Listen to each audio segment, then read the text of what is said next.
හරි කට්ටිය නොටිප් ඉපදෙනනේ. එර අපි පටන් ගමු. කට්ටිය අඩුයි නේද?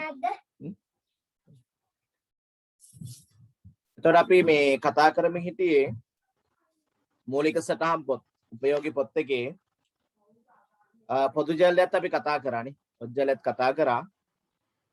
ඒකර අනෙකුත් උපකාර කිලිවිත් පොඩ්ඩක් කතා කරලම අපි අලුත් පාඩමට ප්‍රවේශ වෙමුනේ. පොඩ්ඩක් ඒක බලන්න. දැන් මූලාශ්‍ර ලේඛන ගණනාවක් ගැන අපි කතා කරා. මූලාශ්‍ර ලේඛන ගණනාවක් ගැන කතා කරා. මුදල් ලැබීම් ජලයේ නදුපත කියන එක නැත්නම් ලැබීම් කුවිතාංශය කියන එක. ඊළඟට මුදල් ගෙවීම් ජලයේ ගෙවීම් වවුචරය කියන එක. සුළු මුදල් ගෙවීම් ජලයේ සුළු මුදල් ගෙවීම් වවුචරය කියන එක. සුළු මුදල් ගෙවීම් වවුචරය. ගැනුම් ජලයේ ගැනුම් ඉන්වොයිසිය නේද? ආපසු යවුම් ජලයේ හරපත විකුණුම් ජලයේ විකුණුම් ඉන්වොයිසිය කියන එක. ඊළඟට ආපසු යවුම් ජලයේ බැරපත කියන එක නේද? සහ පොදු ජර්නලේ ජර්නල් වවුචරය කියන එක. මේ ටික අපි දන්නවා. මේ මූලාශ්‍ර ලේඛන ගැන අවධානය යොමු කරන්න ඊට අමතරව අපි මෙන්න මේ මූලාශ්‍ර ලේඛන ගැන ටිකක් කතා කරමු. හරි? මේකත් වෙන විභාගයට අහලා තිබ්බා. කෙටි ප්‍රශ්න වල මම දැක්ක ගොඩාක් තැන්වලදී මේ මූලික ලියවිලි වලිනුත් ප්‍රශ්න ටිකක් දීලා තියෙනවා. හරි? ඒකට ටික විභාගය නම් ටිකක් කල් යන මේකක් තියෙන්නේ. ඔක්තෝබර් මාසේ පවත්වන්නේ නැහැ. දැන් මේ ඇවිල්ලා සැප්තැම්බර්නේ. ඔක්තෝබර් තමයි තියන්න තිබ්බේ. ඒක ටිකක් කල් ගියා කියලා තමයි ආරංචිය තියෙන්නේ. මම අහලා බැලුවා. හරි? අපිට පාඩම් ටික කවර් කර ගැනීමේ ගැටලුවක් වෙන්නේ නැහැ කොහොමත්. ඒ ටික කරන්න පුළුවන්. නමුත් ඉතින් සූදානමින් ඉන්න. අපිට පේපර්ස් ටිකක් කරි කරන්න පුළුවන්. පාඩම් ටික ඉවර කරගත්තොත්නේ. ඒතකොට හොඳයිනේ. හරි. එහෙනම් අනිකොත් උපකාර කළ යුතු බලමු ගැනුම් ඇනුම්. ඉස්සලම් බලන්න මේ නිබන්ධනය කට්ටිකව තියෙනවා ගොඩක් අයගේ මූලික සටහන් පොත් එකේ අන්තිම පිටුව. අන්තිම පිටුව. ගැනුම් ඇනුම්. හරි. දැන් ගැනුම් ඇනුම් කියන්නේ මේ භාණ්ඩ ඇනුම් කිරීම සඳහා ව්‍යාපාරයක් විසින් අදාළ සැපයුම් කරුවන්ට දෙන ලියවිල්ල තමයි ගැනුම් ඇනුම් කියන්නේ. මෙන්න මේ භාණ්ඩ මේ කාලය තුල නේද? මේ කොන්දේසි යටතේ අපිට අවශ්‍යයි මේ බ්‍රෑන්ඩ් වලින් මේ සන්නම් වලින් අපිට අවශ්‍යයිනේ. ඒ වාගේ අර භාණ්ඩ පිළිබඳ විස්තර දන්වලා සැපයුම් කරුට භාණ්ඩ දෙන එක්කනට යවන ලියවිල්ල තමයි ගැනුම් ඇනෝම කියලා අපි කියන්නේ. ගැනුම් ඇනෝම. බලන්න පොඩ්ඩක් ඒක නිර්වචනය. ගැනුම්කරු විසින් අවශ්‍ය කරන භාණ්ඩයේ හෝ සේවාවේ ප්‍රභේද ප්‍රමාණය එකගෝ මිල ගණන් ඇතුළත් කරමින් විකුණුම්කරුට යවන වාණිජ සහ පළමු රාජකාරීමය ලියවිල්ල ගැනුම් ඇනෝම. භාණ්ඩ ඉල්ලද්දී මේ භාණ්ඩ මේ සන්නම් නාම බ්‍රෑන්ඩ් එකක් කියන්නේ සන්නමක්. එකම භාණ්ඩ වර්ගයේ භාණ්ඩේ වුණත් එක එක වර්ග තියෙනවන්නේ. ඒ අපිට අවශ්‍ය වර්ගය. සබන්නම් සල්ලයිට්ද වොන්ඩලයිට්ද ලක්ස්ද නේද ඒවා වර්ග තියෙනවනේ. ඒ වර්ග ටික දක්වලා ඊට පස්සේ එකගෝ මිල ගණන් ඇතුළත් කරමින් විකුණුම් කරුට යවන වාණිජ හා පළමු රාජකාරීමේ ලියවිලි. ගැනුම් ඇනෝම. ගැනුම් ඇනෝම අනුමත වූ විට විකුණුම්කරු විසින් ගැනුම්කරු හා විකුණුම්කරු අතර ගිවිසුමක් ඇති කර ගන්න. එතෙක් ගැනුම් ඇනෝම අනුමත වනතුරු ගිවිසුමක් නොපවතී. බාහිර සැපයුම්කරුන්ගේ භාණ්ඩ හා සේවා මිලදී ගැනීමේදී එය පාලනය කිරීම මේ යොදා ගන්න. අන්න ඒකට ඉරක් ගහ ගන්න. එතන ගැනුම් ඇනෝම කියන්නේ මොකක්ද කියලා ඇහුවොත් මෙන්න මේ නිර්වචනය ඇති. මොකද්ද? බාහිර සැපයුම්කරුවන්ගේ භාණ්ඩ හා සේවා මිලදී ගැනීම සඳහා යොදා ගන්නා ලියවිලි. හරි? සැපයුම්කරුවෝ කියන්නේ ණය හිමියෝ. කියන්නේ භාණ්ඩ සපයන අය. අපිට බඩු දෙන අයනේ. ඒත් අපිට බඩු දෙන අයට අපි භාණ්ඩ ඉල්ලලා යවන රාජකාරීමේ ලියවිල්ලට කියනවා ගැනුම් ඇනෝම කියලා. හරි පැහැදිලිද? බාහිර සැපයුම්කරුවන්ගෙන් භාණ්ඩ හා සේවා මිලදී ගැනීමේදී ඒ පාලනය කිරීමට යොදා ගන්නා ලියවිල්ල ගැනුම් ඇනෝම කියලා කියන්න පුළුවන්. ඊට පස්සේ බලන්න තව එකක් තියෙනවා භාණ්ඩ ලැබීම් පත්‍රිකාව. මොකද මේ භාණ්ඩ ලැබීම් පත්‍රිකාව කියන්නේ? දැන් අපිට භාණ්ඩ හම්බෙච්චාම දැන් අපි ඉල්ලුම් කරපු භාණ්ඩ අපිට ලැබෙනවා. ඉල්ලුම් කරපුවා ලැබෙනවා. ඒක ලැබුණාම ඒවා බාර ගන්න එපේ. බාර ගන්නකොට අපි ලැබීම් පත්‍රිකාව පිළියෙල කරනවා. දැන් මොනවද අපිට හම්බුණ භාණ්ඩ අපි මාක් කරගන්න එපේ. නැත්නම් ඉතින් දෙන එක්කනා කිව්වොත් මේ බඩු ඉව්වා කියලා අපි ඒවට සල්ලි ගෙවන්න එපේ. නේද? ඒ නිසා අපි හරියටම ලැබුණේ මොනවද? ඒ බාණ්ඩ වලින් කොච්චර ප්‍රමාණයක් හම්බුණාද කියලා ලියවිල්ලක් තියාගෙන තමයි බාරගන්නේ. හරිද? මේ ලියවිල්ල ඊට පස්සේ එක එක තැන් වලට යවනවා. ගිණුම් අංශයට යවනවනේ. එක අංශයට යවනවා. යවපුවාම ගිණුම් හදනකොට ඒ තොරතුරු අපිට සැලකිල්ලට ගන්න පුළුවන් හැකියාව තියෙනවානේ. හරි? ඒකට තමයි භාණ්ඩ ලැබීම් පත්‍රිකාව කියන්නේ. භාණ්ඩ ලැබුණු පසු ව්‍යාපාරයට ඒවා බාර ගැනීමේදී පිළියෙල කරන විශේෂ ලියවිල්ලට කියනවා භාණ්ඩ ලැබීම් පත්‍රිකාව කියලා. බලන්න. භාණ්ඩ ලැබෙන අවස්ථාවේදී එය සටහන් කිරීමට මේ යොදා ගන්න. භාණ්ඩ ලැබෙන අවස්ථාවේදී එය සටහන් කිරීමට මේ යොදා ගන්න. සියලුම භාණ්ඩ ලැබූ බවට සහතික කිරීමට මේ යොදා ගන්නා අතර ගෙවීම් සිදු කිරීමට පෙර ගැනුම් ඇනෝම සමගම පත්‍රිකාව සසඳුන් ලැබේ. අපි ඉල්ලුවේ මොනවද? ලැබුණේ මොනවදනේ? දැන් ගැනුම් ඇනෝමේ අපි ඉල්ලපු භාණ්ඩ සම්බන්ධ විස්තර තියෙනවනේ. ඒ ඉල්ලපුවා ඔක්කොම අපිට හම්බෙලා තියෙනවා. නේද? ඒතර මේ දෙක සංසන්දනය වෙන්න එපා. ඉල්ලපු ඔක්කොම ලැබිලා නැත්නම් අපි ඒ ලැබිච්ච ඒවාට විතරනේ සල්ලි ගෙවන්නේ. හැම එකටම සල්ලි ගෙවන්නේ නැහැ නේද? ඔව්. ඒතර භාණ්ඩ ලැබෙන අවස්ථාවේ සටහන් කිරීම මේ යොදාගනි. සියලුම භාණ්ඩ ලැබූ බවට සහතික කිරීමට මේ යොදා ගන්න අතර ගෙවීම් සිදු කිරීමට පෙර ගැනුම් මැනවුම සමග මෙය පත්‍රිකාව සසඳනු ලැබේ. සැපයම්කරුගෙන් භාණ්ඩ ලද බවට සහතික කරමි. ගැනුම්කරුගේ ගබඩා කළමනාකරු විසින් මෙම භාණ්ඩ ලැබීම් පත්‍රය නිකුත් කරනු ලැබේ. හරි? එතකොට ගබඩා බාරකරුවා. ගබඩා බාරකරුවනේ බඩු බාර ගන්න. බාර ගන්න යා මේ බඩු බාරගත්ත කියලා ලියා ගන්න ඕන. හරි? මේ අභ්‍යන්තර පරිශීලනයට වන අතර එය පිටපත් 3කින් හෝ ඊට වඩා වැඩි ගණනකින් සමන්විත වන අතර ගබඩා මේ යවන අංශ ගබඩා දෙපාර්තමේන්තුවට ගිණුම් කරන දෙපාර්තමේන්තුවට එක බැගින් තබා ගන්න. ව්‍යාපාරික තොග මෙහෙයුම් පාලනය සිදු කරන විට භාණ්ඩ ලැබීම් පත්‍ර ගබඩා ලෙජරේ සටහන් තැබීමට පදනමක් පිහිටවයි. හරි? දැන් ගබඩා ලෙජරේ කියලා එකක් තියෙනවා. ගබඩා ලෙජරයක් කියන්නේ මේක ගබඩා ලෙජරේ දීලා නැහැ. ඒ කියන්නේ ද්‍රව්‍ය ලැබෙනවා, නිකුත් කරනවා සහ ශේෂය. දැනට ද්‍රව්‍ය කොච්චරක් හම්බුණාද?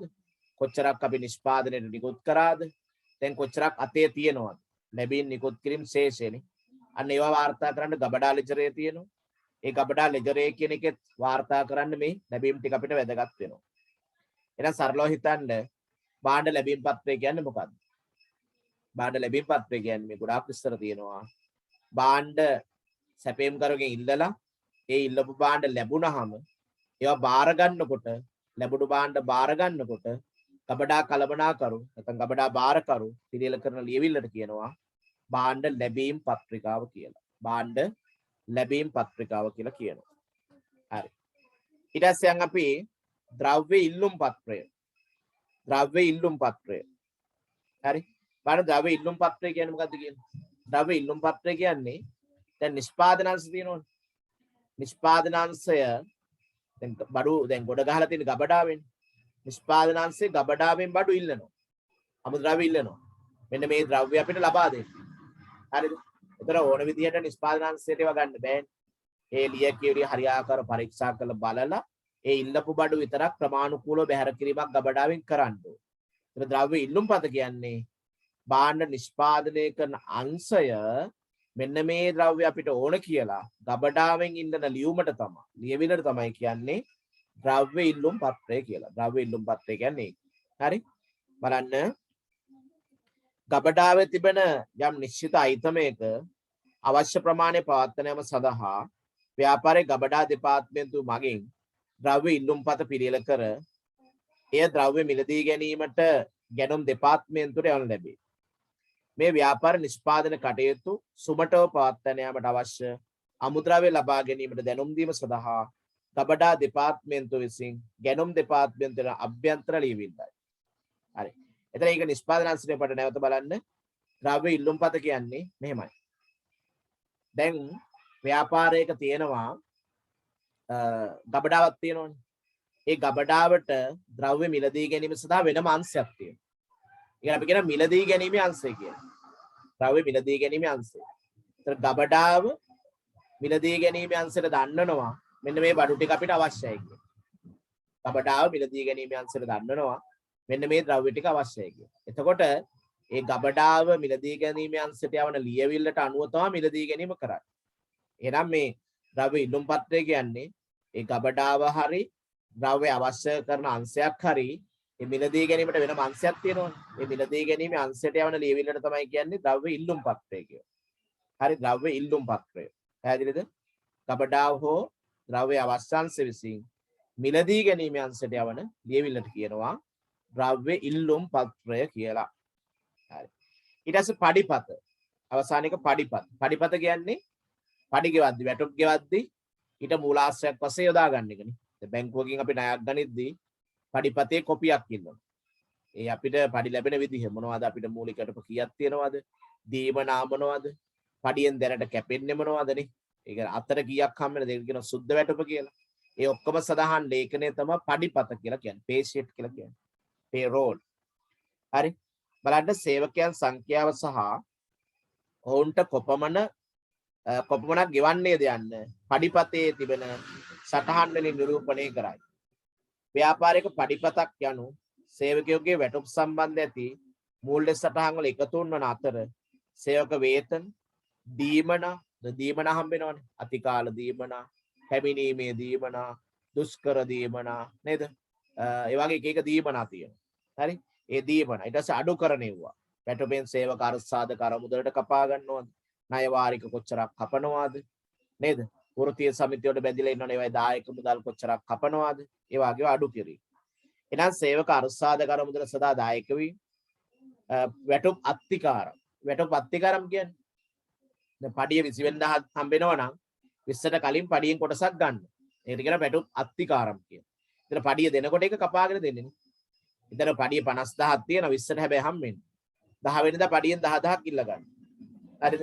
එතන පඩි දෙන දවසට අපිට හම්බෙන්නේ 40000. අන්න ඒක තමයි අත්තිකාරම් කියන්නේ. වැටුපෙන් කලින් ගන්නේවා වැටුප් අත්තිකාරම්. යනාදීන් පඩිය සමන්විත වේ. ගිණුම්කට දෘෂ්ටි කෝණයෙන් පඩිපත යන්න නිශ්චිත කාල සීමාවක් තුළ සේවකයන් සිදු කරන ලද සේවාවට කරන ලද ගෙවීමක් ලෙස සැලකිය හැකිය. ඔයා කායික හෝ මානසික වෙහෙස මහන්සිය ආයතනයක් වෙනුවෙන් කැප කරපුවාම ඒ වෙනුවෙන් එයාට හම්බෙන දීමනාව ගාස්තුව තමයි පඩිපතේ දැක්වෙන්නේ. මේ කාලයේහි ගණනය කිරීම වල කාර්යක්ෂමතාවය හා සඵලතාවය වැඩි කිරීමට බොහෝ පඩිපත් පද්ධති සංක්‍රිය කොට ඇත. හරි. එතකොට මෙන්න මේ පත්‍රිකා ගැන පොඩි අවබෝධයක් මතක තියාගන්න. අයත් අපි කෙටියෙන් ඒ ටික කතා කරමු. ගැනුම් මැනුම කියේ මොකද්ද? ගැනුම් මැනුම කියන්නේ සැපයුම් කරුගෙන් මෙන්න මේ භාණ්ඩ මේ බ්‍රෑන්ඩ් එක යටතේ මේ සන්නම් නාමය යටතේ දෙන්න කියලා ගැනුම් කරු විසින් භාණ්ඩ දෙන එක කරන්නේ. සැපයුම් කරුට යවන ලියවිල්ලට කියනවා ගැනුම් මැනුම කියලා. භාණ්ඩ ලැබීම් පත්‍රය කියන්නේ ඒ ගැනුම් මැනුමට අනුව භාණ්ඩ අපිට ප්‍රමාණිකව නියමිතව ලැබුණාද? ඒ ලැබුණු භාණ්ඩ මොනවද කියලා අපි වෙනම සටහනක් කරගන්න ඕනේ. ඒකට කියනවා භාණ්ඩ ලැබීම් පත්‍රිකාව කියලා. ද්‍රව්‍ය ඉල්ලුම් පත්‍රය කියන්නේ ගබඩාවට අවශ්‍ය ද්‍රව්‍ය මිලදී ගැනීමේ අංශයට ඉල්ලලා මිලදී ගැනීමේ අංශයට කියනවා ගබඩාවට මෙන්න මේ ද්‍රව්‍ය අවශ්‍යයි. මේ ටික ලබා දෙන්න කියලා. එහෙනම් ගබඩාව විසින් මිලදී ගැනීමේ අංශයට ඒ ගබඩාව අවශ්‍ය ද්‍රව්‍ය විස්තර දන්වලා යවන ලියවිල්ල ද්‍රව්‍ය ඉල්ලුම් පත්‍රය. පඩිපත කියන්නේ මොකද්ද? ආයතනික සේවකින්ගේ වැටුප් සම්බන්ධ විස්තර දැක්වෙන පත්‍රිකාව. ඒකේ මූලික වැටුප් තියෙනවා, දීමනා තියෙනවා, වැටුපෙන් කරන අඩු කිරීම තියෙනවා, අන්තිමට සුද්ධ වැටුප අතට හම් වෙන වැටුප තියෙනවා. ඒ සියල්ලම පඩිපතේ සඳහන් වෙනවා. හරි? ඒ ටික හොඳට පාඩම් කරගන්න. ඒ ටිකත් පේපර්ස් වලට අහලා තිබුණා. එලා අපි ටියුට් එක සම්පූර්ණයෙන්ම අවසන් කරා. සම්පූර්ණයෙන් අවසන් කළා දාමු. ඊට පස්සේ අපි කතා කරමු අලුත් පාඩමක් වැරදි නිවැරදි කිරීම කියන පාඩමනේ. රයිට් ගිණුම් කරන වැරදි කියන එක. දැකට නිබන්ධනයක් හම්බෙලා ඇති. ඒකේ print out එකක් ගන්න පුළුවන් නම් වඩාත් හොඳයි ඉතින්.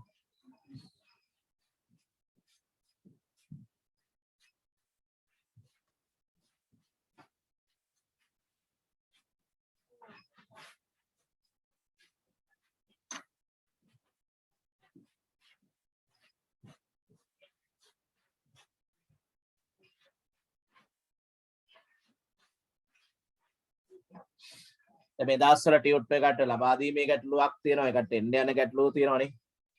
ඒ සමහර තැන්වල ඔය බුක් ෂොප් එකේම ඇරලා තියෙනවා. print out ගන්න පුළුවන් තැනක් තියෙනවා නම් PDF එකෙන් ඔයාලට ගන්න පුළුවන්. හරි. එතෙන්ද අර බලා ගන්න ප්‍රශ්නයක් තියෙනවා නේද? ෆෝන් දෙකක්වත් තියෙන්න ඕන නම් එකකින් බලාගෙන එකකින් වැඩ කරන්න.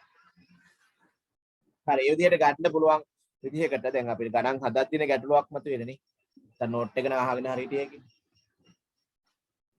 ඔව් බලන්න එතකොට ගිණුම් කරන වැරදි වර්ග. ගිණුම් කරන වැරදි. මේක අලුත් පාඩමක්. එතන මේකට ලකුණු 10ක විශේෂ ප්‍රශ්නයක් ඔයකට හම්බෙනවා. දැන් මේ නිබන්ධනේ මම පරීක්ෂා කරේ ඔය කට්ටියගේ පාඩම් දෙකක් විශේෂයෙන්ම. එකක් තමයි මේ වැරදි නිවැරදි කිරීම. නැත්නම් අවිනිශ්චිත ගිණුම් කියන පාඩම. අනිත් එක තමයි ගිණුම් කරන සංකල්ප. ගිණුම් කරන සංකල්ප. ඒ පාඩම් දෙකට ඔය නිබන්ධනේ දීලා තියෙන්නේ. ඉතින් මේ පාඩම් දෙක ඉවරෙච්චාම ඊට අපිට තව පාඩම් දෙකයි තියෙන්නේ. නිෂ්පාදන ගිණුම් සහ ලාභ ප්‍රකාශ කියන පාඩම් දෙක. එතකොට සිලබස් එක ඉවරයි. කරන්න තියෙන ප්‍රමාණය ඉවරයි. හරි. ඒ ටික අපිට කරගන්න පුළුවන්. තව මේ නිබන්ධනයෙන් පස්සේ එක නිබන්ධනයෙන් මේ පාඩම් දෙකම කවර් කරලා ටියුට් එක දෙන්න. ඉතින් ඒ ටික ඉවර වුණොත් අපි විභාගයට කලින් පේපර්ස් ටිකක් කතා කරමු. පේපර්ස් කරන එක අනිවාර්යෙන් හොඳයි. එතන මේ ගිණුම් කරන වැරද්දක් කියන්නේ මොකක්ද? ගිණුම් කරන වැරද්දක් කියන්නේ දැන් ගිණුම් කරන ක්‍රියාවලිය අපි විස්තර කරන්නේ අවස්ථා කීපයකදී. මොකද්ද ගිණුම් කරන ක්‍රියාවලිය? දැන් ඉස්සෙල්ලා අපි කරන්නේ මූලාශ්‍ර ලේඛන භාවිතා කරලා මූලික සටහන් පොත්වල ගණුදුර ලියනවා. නේද? දැන් මූලික සටහන් පොත් අපි කරන්නේ. මූලික සටහන් පොත්වල ගණුදුර ලියන්නේ මොනවද යොදාගෙනද? මූලාශ්‍ර ලේඛනනේ. අපි වගේ ප්‍රභව ලිපි. ගණුදින සිදුව බවට සාක්ෂි දක්වන ලියවිලි වලට අපි කිව්වා මූලාශ්‍ර ලේඛන හෙවත් ප්‍රභව ලියවිලි කියලා. ඒක ව්‍යාපාරික ගණුදුර එක්රැස් කරන්නේ. එක්රැස් කරන්නේ මොනවා හරහාද? මූලාශ්‍ර ලේඛන හරහා. නැත්නම් ප්‍රභව ලිපි හරහා තමයි ඒක රාශී කිරීම කරන්නේ.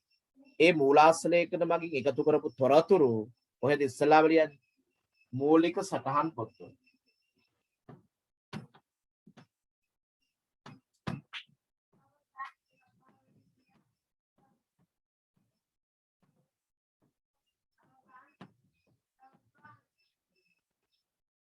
හරි. මූලාශ්‍ර ලේඛන භාවිතා කරලා ගණුදෙන මුලින්ම ලියන්නේ එක්ක අපි කියන මූලික සටහන් පොත් කියලා. නැත්නම් ඒවට කියන උපයෝගී පොත් කියලා. උපයෝගී පොත් හෙවත් මූලික සටහන් පොත්. ඊළඟට දැන් මේ මූලික සටහන් පොත්වල ලියපුවා අපි හර බැර යොදාගෙන ලෙජර් ගිණුම් වලට ගත්තනේ මතකයි. දැන් ගැණුම් චල එකතුව ගැණුම් හර ණය හිමි පාලන බැර. විකුණුම් චල එකතුව විකුණුම් බැර ණය ගති පාලන හර වැට නැත්තම්. හරි. ඊට පස්සේ ආපසු යොම් චල හදලා ආපසු යොම් චල එකතුව ආපසු යොම් හර විකුණුම් ආදායම අඩු වෙනවා. ආපසු යොම් හර ණය ගති පාලන බැර. ආපසු යොම් චල එකතුව ආපසු යොම් බැර ණය හිමි පාලන හරනේ. ඔන්න ඒ ආදි වශයෙන් හැම උපයෝගී පොතකම ලියපුවා දිත්ත සටහන් හර බැරනේ. හර බැර යොදාගෙන අපි ගත්ත කොහාටද? ලෙජර් එක. හරිද? එතකොට ලෙජරේ ගිණුම් තියෙනවා. මේ විදිහට ගිණුම් තියෙනවා. ලෙජරේ ප්‍රධාන වශයෙන් ගිණුම් වර්ග අපි පහක් ගැන කතා කරමු. ලෙජරේ ප්‍රධාන ගිණුම් වර්ග පහක් ගැන කතා කරමු. මොනවද ඒ? වත්කම් ගිණුම්, වගකීම් ගිණුම්, ආදායම් ගිණුම්, වියදම් ගිණුම්, හිමිකම් ගිණුම් ආදී වශයෙන් නේද? ගිණුම් වර්ග ගණනාවක් ගැන අපි සාකච්ඡා කරා. ගිණුම් වර්ග ගණනාවක් ගැන සාකච්ඡා කරා. හරිද? ඊට පස්සේ මේ උපයෝගී පොත්වල ලියපුවා මේ විදිහට ගිණුම් වලට ගත්තා. ඊළාට ගිණුම් මොකද කරේ? තුලනය කරා. ගිණුම් ශේෂ කරානේ. ගිණුම් තුලනය කරලා නැත්නම් ශේෂ කරලා අපි වෙනම ලේඛනයක් හදුවා. මොකක්ද හදපු ලේඛනේ? ශේෂ පිරික්සුම්. ශේෂ පිරික්සුම්. හරිද? ඔන්න ඔතෙන් එනකන් අපි කරලා ඔය ශේෂ පිරික්සුම ආධාරයෙන් අපි ඊළඟට හදනවා ව්‍යාපාරයක ප්‍රතිඵල. මූල්‍ය ප්‍රකාශ. ගිණුම් කරන ක්‍රියාවලියේ ප්‍රතිඵල ටික හොයාගන්න. ව්‍යාපාර කටයුතු වලින් ලාභ වෙලා තියෙනවද? පාඩු වෙලා තියෙනවද නේ? ව්‍යාපාරේ වත්කම් වගකීම් හිමිකම් අතර තියෙන තත්ත්වය මොකද්ද? නේද? අන්න ඒවා හොයන්න අපි හදනවා මූල්‍ය ප්‍රකාශ හෙවත් අවසාන ගිණුම් ටික. හරිද? එතන මේ ශේෂ පිරික්සම භාවිතා කරලා තමයි අපි මූල්‍ය ප්‍රකාශවත් අවසාන ගිණුම් පිළියෙල කිරීම කරන්නේ.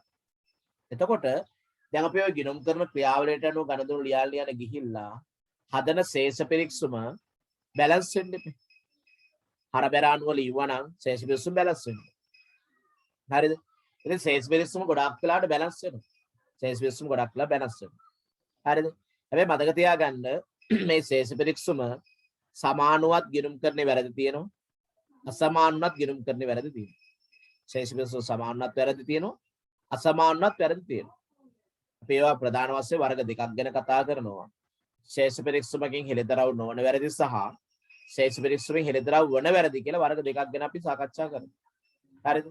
ඉතින් සමහර වැරදි තියෙනවා මේ ශේෂ පරීක්ෂම අසමානතාවට බලපෑමක් නැහැ. ඒ වැරද්ද තිබියදී ශේෂ පරීක්ෂම සමාන වෙනවා. අපි ඒකට කියන්නේ ශේෂ පරීක්ෂමෙන් හෙළිදරව් නොවන වැරදි කියලා. තව සමහර වැරදි වලදී ශේෂ පරීක්ෂම බැලන්ස් වෙන්නේ. හර එකතුවට බැර එකතුව සමාන වෙන්නේ. එතකොට අපි මොකද කරන්නේ? අපි ඒක తాවකාලිකව බැලන්ස් කරන්නේ අවිනිශ්චිත ගිණුමක් දාලා. ශේෂ පරීක්ෂම වෙනසක් ඇති වූ අවස්ථාවක ඒ වෙනසට හේතු ටික හොයාගන්නකම් අපි తాවකාලික ගිණුමක් දානවා. අවිනිශ්චිත ගිණුමක් කියනවා. හරි? දැන් මේක අපි ඉස්සරහදී වෙනම කතා කරමුකෝ. දැන් මේ බලන්න මේක ශේෂ පරීක්ෂම.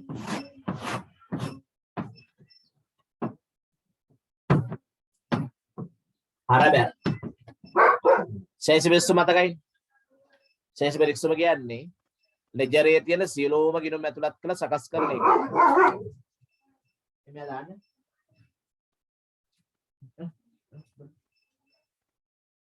ලෙජරේ තියෙන සියලුම ගිණුම් ඇතුළත් කළ සකස් කරන ලේඛනය ශේෂ පරීක්ෂම. ලෙජරේ තියෙන සියලුම ගිණුම් ඇතුළත් කරමින් සකස් කරන ලේඛනයට අපි කියන්නේ ශේෂ පරීක්ෂම කියලා. එතන දිත්ත සටහන් න්‍යායට අනුව අපි ගණුදුණු කර සටහන් කරපුවාම හැම ගණුදුණුවකට අපි හරසා බැර කියලා සටහන් දෙකක් තියෙනවා. ලක්ෂයක් හර කරා නම් තව ගිණුම් එකකට හෝ දෙකකට ලක්ෂයක් අනිවාර්යෙන් බැර කරනවා තමයි. 50000ක් හර කරා නම් තව 50000ක් බැර කරනවා. ඒතර හර බැර අනුව ගණුදුණු ලියුවා කියන්නේ අනිවාර්යෙන් ශේෂ පරීක්ෂම බැලන්ස් වෙන්න ඕනේ. බැලන්ස් වෙන්න ඕනේ. හැබැයි දැන් ශේෂ පරීක්ෂම බැලන්ස් වුණත් නැතත් වැරදි තියෙන්න පුළුවන්. ඒ නිසා මතක තියාගන්න මෙන්න මේ කාරණය ශේෂ පරීක්ෂම සමාන වුණාම අපි කියන්නේ ගිණුම් තැබීමේ අංක ගණිතමය නිවරතාවයක් තියෙනවා කියලා පමණයි. ගිණුම් තැබීමේ අංක ගණිතමය නිවරතාවයක්. දැන් ගිණුම් තැබීමේ අංක ගණිතමය නිවරතාවය කියන්නේ මොකක්ද? හර එකතුවට බැර එකතුව වටිනා අංකයක් වශයෙන් සමාන වෙනවා. හර වටිනාකම බැර වටිනාකම සංඛ්‍යාවක් වශයෙන් විතරක් සමාන වෙනවා. හැබැයි වැරදි තියෙන්න පුළුවන්. ඒවට කියන්නේ ශේෂ පරීක්ෂමේ හෙළිදරව් නොවන වැරදි කියලා. හරිද? ඒවා වෙනම කතා කරමු. ඊළඟට විශේෂ දෙයක් තමයි සමහර ගණිතවලදී මේ ශේෂ පරීක්ෂම අසමාන වෙනවා. දැන් මේ විතරනේ. මේ පැත්ත 1,50,000ක් ආව එකතු. මේ පැත්ත ලක්ෂයක් ආව. දැන් අපි මේක බැලන්ස් කරන්නේ කොහොමද? දැන් මේක බැලන්ස් නැහැ. බැර පැත්ත 1,50,000යි හර පැත්ත ලක්ෂයයි ආව. ඒතර අපි මේක මේ අඩු පැත්තට දාන විශේෂ ගිණුමක්. ඒකට කියනවා අවිනිශ්චිත ගිණුම කියලා. අඩු පැත්තට දාන ගිණුමට කියන මොකක් කියලාද? අවිනිශ්චිත ගිණුම කියලා කියන්නේ. හරි එහෙනම් අවිනිශ්චිත ගිණුම කියන එකත් අපිට නිර්වචනයක් කරගන්න පුළුවන්. ශේෂ පරීක්ෂමේ වෙනසක් ඇති වුණ අවස්ථාව. ශේෂ පරීක්ෂම වෙනසක් ඇති වුණාම ඒ වෙනසට හේතු හොයාගෙන ඒවා නිවැරදි කරනකම්. වෙනසට හේතු හොයාගෙන ඒවා නිවැරදි කරනකම් අපි ලෙජරේ తాවකාලිකව ගිණුමක් අරිනවා. తాවකාලිකව ගිණුමක් විවෘත කරනවානේ. ඒ తాවකාලිකව විවෘත කරන ගිණුමට අපි කියනවා මොන ගිණුම කියලාද? අවිනිශ්චිත ගිණුම කියලා. අවිනිශ්චිත ගිණුම කියලා කියනවා. පැහැදිලිද? මොකද අවිනිශ්චිත ගිණුම කියන්නේ ශේෂ පරීක්ෂම වෙනසක් ඇති වූ අවස්ථාවක ඒ වෙනසට හේතු සොයා ගන්නත් එක් මේ ශේෂ පරීක්ෂම తాවකාලිකව සමාන කිරීම සඳහා අපි අතුලත් කරන ගිණුමට කියන්නේ අවිනිශ්චිත ගිණුම කියලා. සාමාන්‍යයෙන් අවිනිශ්චිත ගිණුමක් එන්න නම් එක ගිණුමක තමයි වැරද්දක් වෙන්න ඕනේ. මොන හරි දිත්ත සටහන් වලින් එක ගිණුමක වැරද්දක් આવොත් විතරයි අවිනිශ්චිත වෙන්නේ. හරිද? දැන් ගිණුම් දෙකේ වැරදි આવොත් අවිනිශ්චිත වෙන්නේ නැහැ ගොඩක් වෙලාවට. දැන් උදාහරණයකට කිව්වොත් ගැනුම් ඉන්වෙස්ට්ක් මගහැරිලා යනවා. ගැනුම් ඉන්වෙස්ට්ක් මගහැරිලා. මොකද ගැනුම් ඉන්වෙස්ට්ක් මගහැරනවා කියන්නේ? ණයට ගැනුමක් පොත්වල ලියලා නැහැ. ණයට ගැනුමක් පොත්වල ලියලා නැහැ. ඒතර ණයට ගැනුමක් පොත්වල ලියලා නැත්තම් අපි ලියන්න එපේ. ණයට ගැනුමක් පොත්වල ලියලා නැත්තම් ලියන්න ඕනේ. ගැනුම් හර ණය හිම්බැර කියලා ලියන්න ඕනේ. ඒතර අවිනිශ්චිත ගිණුමක් එන්නේ නැහැ. අන්න ඒ වාගේ අපිට ඉස්සරහදී කතා කරන්න තියෙනවා. මේක අපි කතා කරමු මෙන්න මේවා. හරි? දැන් ඉස්සෙල්ලා අපි කතා කරමුකෝ එහෙනම් ගිණුම් කරන වැරද්දක් කියන්නේ මොකක්ද කියලා. මුලින්ම කතා කරමු ගිණුම් කරන වැරද්දක් කියන්නේ මොකක්ද? අපි දැන් වැරදි වලදී කිරින් පාඩමේ නම් ගිණුම් කරන වැරද්දක් යනු කුමක්ද කියලා අහුවොත් ගිණුම් කරන වැරදි කියන්නේ ගිණුම් කරණයේදී අර ගිණුම් කරන ක්‍රියාවලියට අනුව ගණිතරු වාර්තා කරද්දී විවිධ අවස්ථාවලදී විවිධ වැරදි සිදුවීමේ හැකියාව තියෙනවා. විවිධ අවස්ථාවලදී විවිධ වැරදි සිදුවීමේ අවස්ථාව තියෙනවා. මොනවාද ඒ අවස්ථා කියන්න බලන්න. එකක් තමයි මුලින්ම අපිට ගත්තොත් මූලික සටහන් පොත්වල ලියද්දී වැරදි වෙන්න පුළුවන්. මූලික සටහන් පොත් නැත්නම් අපි ඒවට කියන උපයෝගී පොත්නේ. උපයෝගී පොත්වල ගනුදෙනු ලියද්දී දෝෂ ඇති වෙන්න පුළුවන්. උපයෝගී පොත්වල ගනුදෙනු ලියද්දී දෝෂ ඇති වෙන්න පුළුවන්. උදාහරණ මොනවද? දැන් ගැනුම් ජර්නල් ලියන්න ඕන එකක් අපි ලියනවා විකුණුම් ජර්නල්. මුදල් ලැබීම් ජර්නල් ලියන්න ඕන එකක් ගෙවීම් ජර්නල් දානවා. ආපසු එවුම් ජර්නල් ලියන්න ඕන එකක් ආපසු යැවුම් ජර්නල් දානවා. හරිද? ගැනුම් ජර්නල් ලියන්න ඕන එකක් මුදල් ගෙවීම් ජර්නල් දානවා. අන්න එහෙම බැලුවොත් අදාළ උපයෝගී පොතේ ලියන්නේ නැතුව වෙනත් වැරදි උපයෝගී පොතක ලිව්වොත් ඒක වැරද්දක්. වැරද්දක්. මුලින්ම ඔන්න උපයෝගී පොත්වල ගණතුන ලියද්දී දෝෂ ඇති වෙන්න පුළුවන්. තව කියන්න බලන්න. ඊළඟට මේ උපයෝගී පොත් එකතු කරලා දෝෂ ඇති වෙන්න පුළුවන් නේද? ගැනුම් ජර්නල් වෙන්න පුළුවන්, විකුණුම් ජර්නල් වෙන්න පුළුවන් නේ. ආපසු එවුම් වෙන්න පුළුවන්, ආපසු යැවුම් වෙන්න පුළුවන්. ඒ ඕනෑම උපයෝගී පොතක් එකතු කරද්දී අපිට දෝෂ ඇති වෙන්න පුළුවන්. එකතු කිරීමේ දෝෂ. උපයෝගී පොත් එකතු කිරීමේ දෝෂ. තව වැරදි වෙන්න පුළුවන් මොන අවස්ථාවලද? ඒ උපයෝගී පොත්වල ලියපුවා හරබැර කරනකොට ලෙජරේ වරදින්න පුළුවන්. දැන් උදාහරණයකට විකුණුම් ජර්නල් එකතු අපි දන්නවා විකුණුම් බැර වෙන්න ඕන. විකුණුම් කියන ආදායමක් බැර සටහනක් තියෙන. ඒතර විකුණුම් ජර්නල් එකතු විකුණුම් හර කරොත් හරි. බෑන්. ගැනුම් ජර්නල් එකතුව ගැනුම් කියන්නේ වියදමන් නිසා හර වෙන්න. අපි ගැනුම් ගිනවට ගිහලා බැර කරලා දානවා. මොන වැරද්දක් නේද? ඊට පස්සේ ආපසු එවුම් කියන්නේ ආදායම අඩුවීමක්. මොකද විකුණපුවානේ ආපස්සෙ වට. ඒතර ආපස්සෙම කියන්නේ අඩුවීමක් නම් ආදායම අඩුවීමක් නම් ආපස්සෙ එවුම් ගිණමකට හර වෙන්න ඕන. අපි ආපස්සෙ එවුම් ගිණමකට බැර කරලා දැම්මොත් එහම හරිද ඒක? වැරදිනේ. අන්න ඒ වාගේ අර උපයෝගී පොත්වල ලියපුවා ලෙජර් ගිණුම් වලට ගණිද්දී වරදින්න පුළුවන්. හර පැත්තේ ලියන එකක් බැර පැත්තේ ලියන්න පුළුවන්. බැර පැත්තට ලෙජර් ගිණුම යන එකක් ලෙජර් ගිණුමේ හර පැත්තට දාන්න පුළුවන්. අන්න තව වැරද්දක් නේද? ඊට පස්සේ තාම මොනවද වෙන්නේ?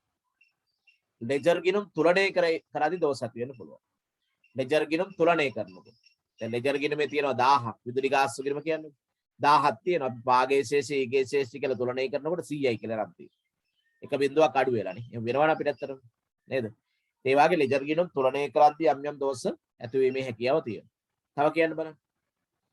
ඔව්. ඒ තුලනය කරපු ශේෂ අපි අන්තිමට ගන්න මේකට ශේෂ පිරික්සුම. මේකට ගණිතෙත් වැරදි ඇති වෙන්න පුළුවන්.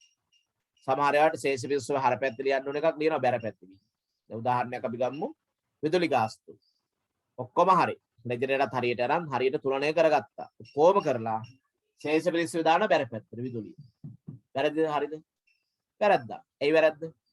අපි දන්නවා ශේෂ පිරික්සුම කියන ලේඛනයට හර පැත්තට යන්නේ බොහෝ වෙලාවට වියදම් සහ වත්කම්. හර පැත්තට යන්නේ මොනවද? වියදම් සහ වත්කම්. බැර පැත්තට තමයි වගකීම් ආදායම් හිමිකම් වාගේ යන්නේ. නේද? වගකීම් ආදායම් හිමිකම් යන්නේ කොයි පැත්තටද? බැර පැත්තට. දැන් එතකොට විදුලි ගාස්තු කියන්නේ වියදමක් නම් ඒක හර පැත්තට යන්න ඕන එක. බැර පැත්තට ගියා නම් අන්න වැරද්දා. බැර පැත්තට ගියා නම් වැරද්දා. අපි තව එකක් ගමු අපිට වරදින මේක බැංකු අයිරාව. බැංකු අයිරාව. බැංකු අයිරාව කියන්නේ බැංකු අයිරාව කියන්නේ වගකීම. බැංකු අයිරාව කියන්නේ මොකද්ද? වගකීම. එතන මේ බැංකු අයිරාව වගකීමක් නම් තියෙන්න ඕන කොයි පැත්තේද? බැර පැත්තේ. ශේෂ පිරික්සුවේ කොයි පැත්තටද යන්න ඕනේ? බැර පැත්තට යන්න ඕනේ. හැබැයි අපි දානවා ශේෂ පිරික්සුව කොයි පැත්තටද? හර පැත්තට. බැංකු අයිරාව ශේෂ පිරික්සුවේ හර පැත්තට. වැරද්දක් නේද? අනේ වැරද්දක් නේ. ඔන්න ඔය විදිහට අවස්ථා ගණනාවකදී අපිට වැරදි සිදු වෙන්න පුළුවන් ගිණුම් කරන්නේ. ආයෙත් මතක් කරමු වැරදි සිදු වෙන අවස්ථා. මුලින්ම උපයෝගී පොත්වල ගණතුළු ලියද්දි වරදිනවා. උපයෝගී පොත්වල ලියපුවා ලෙජර් රේට් ගණිත වැරදි වෙනවා. ලෙජර් ගිණුම් තුලනය කරද්දි වැරදි වෙනවා. ඒ තුලනය කරපු ශේෂ පිරික්සමට ගෙන යාමේදී වැරදි සිදු වෙනවා.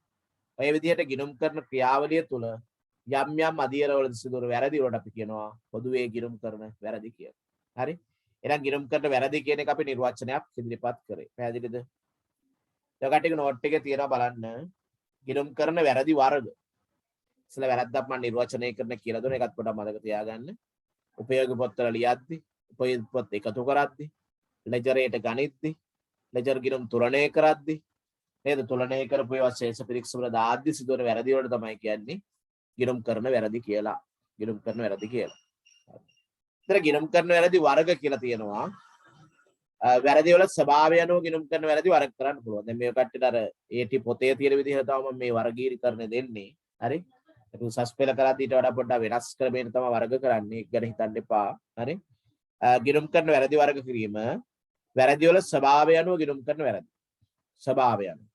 ඊළඟට වැරදි සිදුවන ආකාරය අනුව ගිණුම් කරන වැරදි.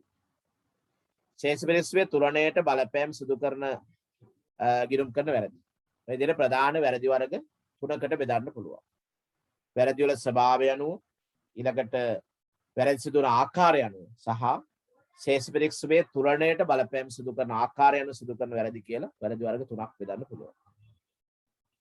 ඒ තුන වෙන වෙනම විස්තර කිරීමක් තමයි කරන්න අපි ඉස්සල්ලා. මුලින් බලමු වැරදි වල ස්වභාවය අනුව වැරදි වර්ග කිරීම. වැරදි වල ස්වභාවය අනුව වැරදි වර්ග කිරීම. කොහොමද වැරදි වල ස්වභාවය අනුව වැරදි වර්ග කරන්නේ? ඔබ බලන්න ඒක මොකක්ද අදහස් වෙලා තියෙන්නේ කියන්නේ. ගිණුම් තැබීමෙන් සිදුවන වැරදි ඒවායේ ස්වභාවය අනුව පහත පරිදි වර්ග කළ හැකියි. ගිණුම් තැබීමෙන් සිදුවන වැරදි ඒවායේ ස්වභාවය අනුව පහත පරිදි වර්ග කර දැක්විය හැකියි. එකක් අතිරික්තතා දෝෂ. අන්න ස්වභාවය අනුව බෙදෙන එක විදිහක් තමයි අතිරික්තතා දෝෂ. අතිරික්තතා දෝෂ. බලන්න අතිරික්තතා දෝෂ කියලා නිර්වචනය ගන්න කොහොමද කියලා. වෙනම අහනවා මේ. අතිරික්තතා දෝෂ. ගනුදෙනුවක් හෝ සිද්ධියක් උපයෝගී පොත්වල හෝ ලෙජරේ ගිණුම් වල සටහන් කිරීමේදී එහි සත්‍ය වටනවට වැඩියෙන් හෝ අඩුවෙන් සටහන් වීම නිසා සිදුවන වැරදි අතිරික්තතා දෝෂ නම් වේ. පැහැදිලිද අතිරික්තතා දෝෂ කියන්නේ? ඔබ මොකද කියන්නේ? ගනුදෙනුවක් හෝ සිද්ධියක් උපයෝගී පොත්වල හෝ ලෙජරේ ගිණුම් වල. ඒ කියන්නේ උපයෝගී පොත් දන්න ඕනේ ගැනීම විකුණුම් මාපසෙම නේ දේවනේ. ඒ උපයෝගී පොත්වල ලියනකොට එක්ක වැඩියෙන් ලියන්න පුළුවන් නැත්නම් අඩුවෙන් ලියන්න පුළුවන් ගනුදෙනු. සහ ලෙජරේ ගිණුම් වල සටහන් කරන්න. ලෙජර් ගිණුම් වල ලියද්දී ඒ ගිණුම් වලට වැඩියෙන් හෝ අඩුවෙන් පිටපත් වෙන්න පුළුවන්. අන්න ඒකට කියනවා අතිරික්තතා දෝෂයක්. ඉතින් අපිට හිතන්නේ අතිරික්ත කියම වැඩියෙන් කියලානේ. හරිද? මේක නිර්වචනය තියෙන්නේ අතිරික්තතා දෝෂ වල ගනුදෙනුවක් හෝ සිද්ධියක් උපයෝගී පොත්වල හෝ ලෙජරේ ගිණුම් වල සටහන් කිරීමේදී සත්‍ය වටනවට වඩා වැඩියෙන් හරි ගන්නට වඩා වැඩියෙන් හෝ අඩුවෙන් දෙකම වැඩියෙන් හෝ අඩුවෙන් සටහන් වීම නිසා වෙන වැරදි වලට කියනවා අතිරික්තතා දෝෂ කියලා. අතිරික්තතා දෝෂ. උදාහරණ බලමු. ඒ උදාහරණේ තේරෙයි. බලන්න. මේ තියෙන නිහාල්ගෙන් රුපියල් 9500ක් ණයට ගැනුම් 5900ක් ලෙස ගැනුම් ජල්ලේ සටහන් වේ. ඔව් දැන් නිහාල් කියන්නේ ණයට ගත්තු එක්කෙනෙක් ණයට නම් තියෙන 9500ක බාන. ඉතින් ඒ 9500 අපි ගැනුම් ජල්ලේ 9500ක් වශයෙන් ලියන්න එපේ. ලියලා තියෙන්නේ 5900ක් හැටියට. ඒතර මේක අඩු වෙන ලියලා තියෙන්නේ 9500 5900ක් වශයෙන් ලියලා. ඒක වෙලා තියෙන මේ ඉලක්කම් දෙක මාරු වෙනවා. මේ ඉලක්කම් දෙක මාරු වෙලා. 9500 මේ පහ මෙතෙන් එලා 9 මෙතෙන් ගිහිල්ලා 5900 එලා තියෙන මේ විදිහටනේ. හරිද? දැන් මේක වැරද්දා. නිහාල්ගෙන් 9500ක ණයට ගැනුම් 5900ක් ලෙස ගැනුම් චර්ලේ වාර්තා වේ. හරි? දැන් ගැනුම් චර්ලේ වාර්තා වුණා නම් ගැනුම් චර්ලේ එකතුව අනිවාර්යෙන් තැන් දෙකකට යනවා. ගැනුම් චර්ලේ ලියන ගනුදෙනුවා නේද? ගැනුම් චර්ලේ එකතුව අපි හරබැරේ කරේ කොහොමද? ගැනුම් ගිණුමේ හරට සහ ණය හිමිපාලන ගිණුමේ බැරට. ගැනුම් ගිණුමේ හරට සහ ණය හිමිපාලන ගිණුමේ බැරට තමයි ගැනුම් චර්ලේ එකතුව අපි පිටපත් කිරීම කරන්නේ. එහෙනම් මේ වැරද්ද අපිට ප්‍රධාන වශයෙන් තැන් දෙකකට බලපාන. හරිද? එතන මේ අඩුවෙල්ලේ ප්‍රමාණය තියෙනවනේ කියන්නේ. 15 9ක් 6යි 8න් 5ක් 3ක්. 3600ක් අඩුවෙන් වාර්තා කරලා තියෙනවා. ඒතර 3600ක් අඩුවෙන් වාර්තා කරමු නිසා අපි මොකද කරන්න ඕනේ? ඒ 3600 මේ ගිණුම් දෙකේම වැඩියෙන් වාර්තා කරන්න ඕනේ. වැඩි කළා වාර්තා කරන්න ඕනේ. තේරුණාද? ගැනුම් ජල් එකතුව හරි එක 9500යි. නමුත් ලියලා තියෙන්නේ අපි 5900ක් ලෙස. කීයක් අඩුවෙන්ද උපයෝගී පොත තුළ ලියලා තියෙන්නේ? උපයෝගී පොත තුළ ලියලා තියෙන්නේ 3600ක් අඩුවෙන්. එනයි 3600 ගැනුම් ගිණුමේ හරටත් අඩුවෙන් ලියලා තියෙන්නේ. ණය හිමි පාලන ගිණුමේ බැරටත් අඩුවෙන් ලියලා තියෙන්නේ. දෙකේම අඩුවෙන් ලියලා තියෙන්නේ. දෙකේම අඩුවෙන් ලියලා නිසා අපි මොකද කරන්න ඕනේ? නිවැරදි කරන්න. දෙකටම එකතු කරන්න. දෙකටම එකතු කරන්න. කොයි දෙකටද? ගැනුම් ගිණුමට හර කරනවා මේ අඩු ප්‍රමාණය 3600. ණය හිමියන්ට බැර කරනවා 3600. ණය හිමියන්ට බැර කරනවා 3600. එතන ඒක ගිණුම් දෙකටම බලපාන දෝෂයක්. අතිරික්තා දෝෂයක්. අඩුවෙන් ලියලා තියෙනවා. තව උදාහරණයක් දිලා බලන්න ඒක. රුපියල් 8700ක අත්පිට විකුණුම් ගිණුමේ 7800ක් ලෙස සටහන් වෙනවා. අපි නිර්වචනය තියෙන්නේ ගනුදෙනුවක් හෝ සිද්ධියක් උපයෝගී පොත්වල හෝ ලෙජර් ගිණුම් වල සටහන් කිරීමේදී එහි සත්‍ය වටන වඩා වැඩියෙන් හෝ අඩුවෙන් වාර්තා. එහෙනම් බලන්නකො 8700ක විකුණුම්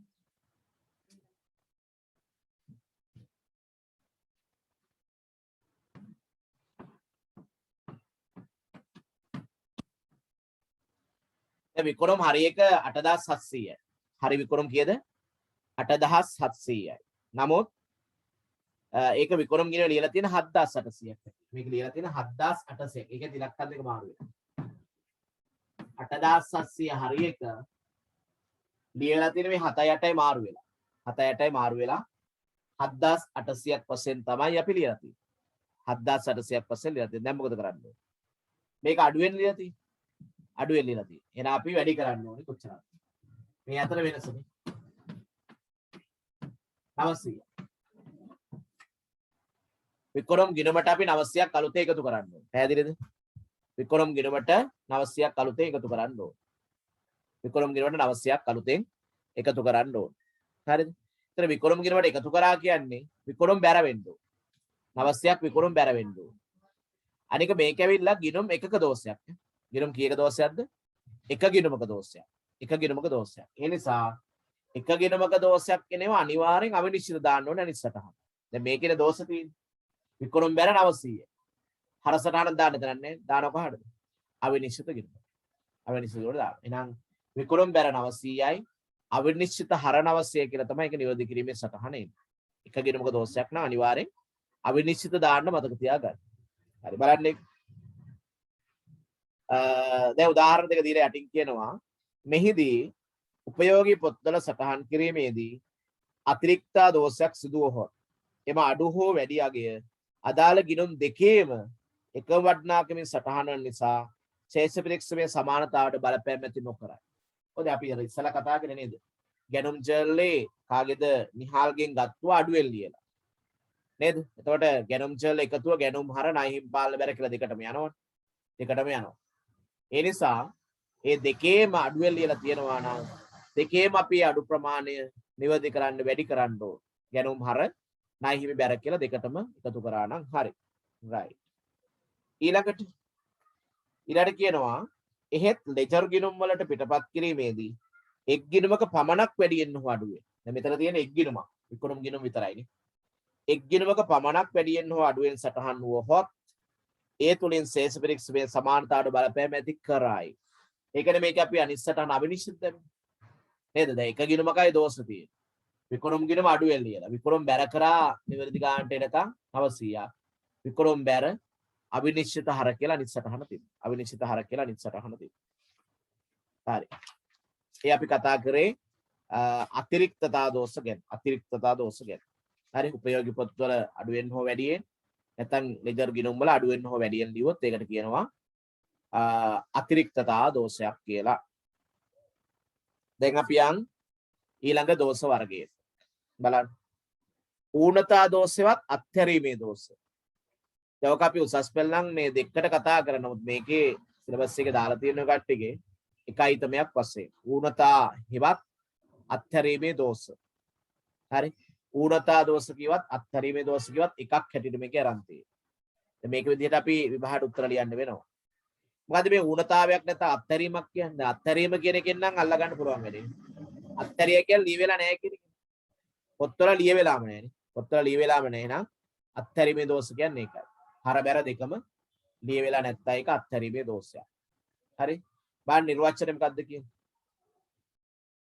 ඌනතා දෝෂෙවත් අත්හැරීමේ දෝෂ. ගනුදෙනුවක් හෝ සිද්ධියකට අදාළව සම්පූර්ණ දිත්ත සටහනම ගිණුම් පොත් වලින් මගහැරීම හෝ දිත්ත සටහන් වලින් එක් සටහනක් පමණක් අතහැරීම ඌනතා දෝෂ නම් වේ. ඉතින් නිර්වචන පාඩම් කරගන්න ඕන. මොකද්ද ඌනතා දෝෂයක් නැත්නම් අත්හැරීමේ දෝෂයක් කියන්නේ? ගනුදෙනුවක් හෝ සිද්ධියට දාලා සම්පූර්ණ දිත්ත සටහනම හරබැර දෙකම මගහැරෙනවා. හරබැර දෙකම ලියන්නේ නැහැ පොත්වල. සම්පූර්ණයෙන් මගහැරීමක් ඒකනේ. හරි. සහ ආයෙ මොකද්ද? දිත්ත සටහන් වලින් එක් සටහනක් පමණක් අතහැරීම. එක සටහනක් ලියලම නැහැ. ඒ කියන්නේ හරබැර දෙකෙන් එක සටහනක් ලියලා එක සටහනක් ලියලා. අපි අනිවාර්ය දිත්ත සටහන් න්‍යායට අනුව හර කරන ගානටම සමාන බැර කිරීමක් අනිවාර්යෙන් කරන්න එපා. ඉතින් මේකේ කරලා තියෙන්නේ දිත්ත සටහන එක සටහනක් අතෑරිලා හෝ සම්පූර්ණයෙන්ම දිත්ත සටහනම ලියලා නැත්නම් අන්න ඒකට කියන මොන දෝෂයක්ද? ඌනතා හෙවත් අත්හැරීමේ දෝෂයක් කියලා. ඌනතා හෙවත් අත්හැරීමේ දෝෂයක් කියලා කියනවා. හරි. එතන බලන්න උදාහරණ. ඒකේ සම්පූර්ණ අත්හැරීමට උදාහරණයක් දීලා තියෙනවා සහ එක් සටහනක් පමණක් අත්හැරීමට තව දෝෂයක් දීලා තියෙනවා. බලමු. සම්පූර්ණ එක අත්හැරීමට දෝෂයක් බලන්න. උදාහරණයක් බලන්න. මේක තියෙනවා රුපියල් 50000ක ණයට විකුණු විකුණුම් ජෙල්ලේ සටහන් නොවීම. අන්න අත්හැරීම. විකුණුම් ජෙල් ලියලා නැහැ. ණයට විකුණුම හරබැර කරලම නැහැ. අපි හරබැර කරන්න ඕනේ. ණයට විකුණුමක්. විකුණුම් ඉන්වොයිසයක් කියන්නේ නැත්නම් රුපියල් 50000ක ණයට විකුණුමක්. විකුණුම් ජෙල්ලේ සටහන් කළා නැත්නම් අපි කොහොමද සටහන් කරන්නේ? ඒක හරබැර ලියන්නේ කොහොමද? විකුණුම් බැර ණයගැති පාලන හර. විකුණුම් බැර ණයගැති හර. නේ? ඒ විදිහට හරබැර දෙකම අලුතෙන් අපි වාර්තා කිරීම කරන්න ඕනේ සම්පූර්ණයෙන්ම අත්හැරිලා. තව උදාහරණයක් ගමු ණයට ගැනුමක් කියන්නේ. ණයට ගැනුමක් ගැනුම් ජෙල් ලියන්නේ නැහැ. මොකද කරන්න ඕනේ? ගැනුම් ගිණුම හර කරන්නත් ඕනේ. ණය හිමියන්ට බැර කරන්නත් ඕනේ. ගැනුම් හර කරන්නත් ඕනේ. ණය හිමියන්ට බැර කරන්නත් ඕනේ. අනේ රටාවට ගන්න වෙනවා. හරි. එතන උදාහරණ බලන්න සම්පූර්ණ අත්හැරීම එක තව විස්තර කිරීමකුත් තියෙනවා. මෙහිදී විකුණුම් උපයෝගී පොතේ අදාළ ගනුදෙනුව සටහන් නොවීම නිසා විකුණුම් ගිණුමේ සහ ණයගැති ගිණුමේ සටහන් නොවේ. ඒතර විකුණුම් ගිණුමට ගිහිල්ලත් නැහැ ණයගැති ගිණුමට ගිහිල්ලත් නැහැ. එවිට ලෙජරෙහි විකුණුම් සහ ණයගැති යන ගිණුම් දෙකෙහිම රුපියල් 50000 බැගින් අඩුවෙන් සටහන් වන නිසා කාලච්ඡේදයේ අවසානයේ පිළියෙල කරන ශේෂ පිරික්සම තුලණය වීම සඳහා බලපෑමක් ඇති නොකරයි. මේකත් ඇවිල්ලා ශේෂ පිරික්සමකින් හෙළිදරව් නොවන දෝෂයක්. ශේෂ පිරික්සමකින් හෙළිදරව් නොවන දෝෂයක්. ඇයි ඒ? මේක අසමානතර බලපාන්නේ. දෙපැත්තම ලියලා නැහැ. විකුණුම් ගිණුමේ බැරට අරනුත් නැහැ 50000. ණයගැති පාලන ගිණුමේ හරට අරනුත් නැහැ 50000ක් නේ. එහෙනම් ඒ නිසා මේක ගිණුම් දෙකටම බලපාන ශේෂ පිරික්සමේ එකතුවට බල නොපාන වැරද්දක් වශයෙන් අපිට සැලකිය හැකියි. හරි නේද? ඊළඟට බලන්න එක් සටහනක් පමණක් අතහැරීම. එක් සටහනක් පමණක් අතහැරීම. ඒ කියන්නේ උදාහරණයක් බලන්න. රුපියල් 25000ක රක්ෂණ වාරික ගෙවීම මුදල් පොතේ නිවැරදිව වාර්තා වුවද රක්ෂණ වියදම් ගිණුමේ සටහන් නොවීම.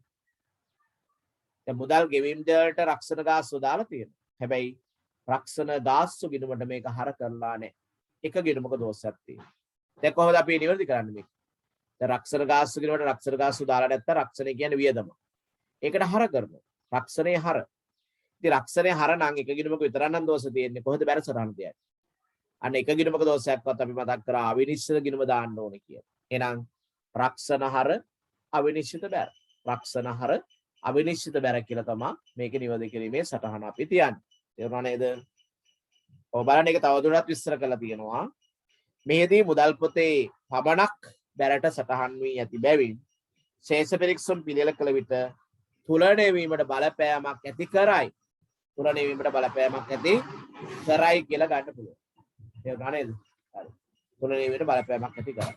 එක ගිණුමක දෝෂයක් આવත් අනිවාර්යෙන් අවිනිශ්චිත ගිණුමට බලපානවා. අවිනිශ්චිත ගිණුමට බලපානවා. right අපි දෝෂ වර්ග දෙකක් කතා කරා. අතිරික්තා දෝෂයි ඌනතා හෙවත් අත්හැරීමේ දෝෂ. ඌනතා හෙවත් අත්හැරීමේ දෝෂ. දැන් අපි ඊළඟ වර්ගයට යමු. මොකද්ද? මූල ධර්ම දෝෂ. මූල ධර්ම දෝෂ. මොකද මේ මූල ධර්ම දෝෂ කියන්නේ? මූල ධර්ම දෝෂ කියන්නේ නියමිත ගිණුම් කරන මූල ධර්ම වලට පටහැනිව ලියන ඒවා. එහෙනම් නිවැරදි උපසටහන්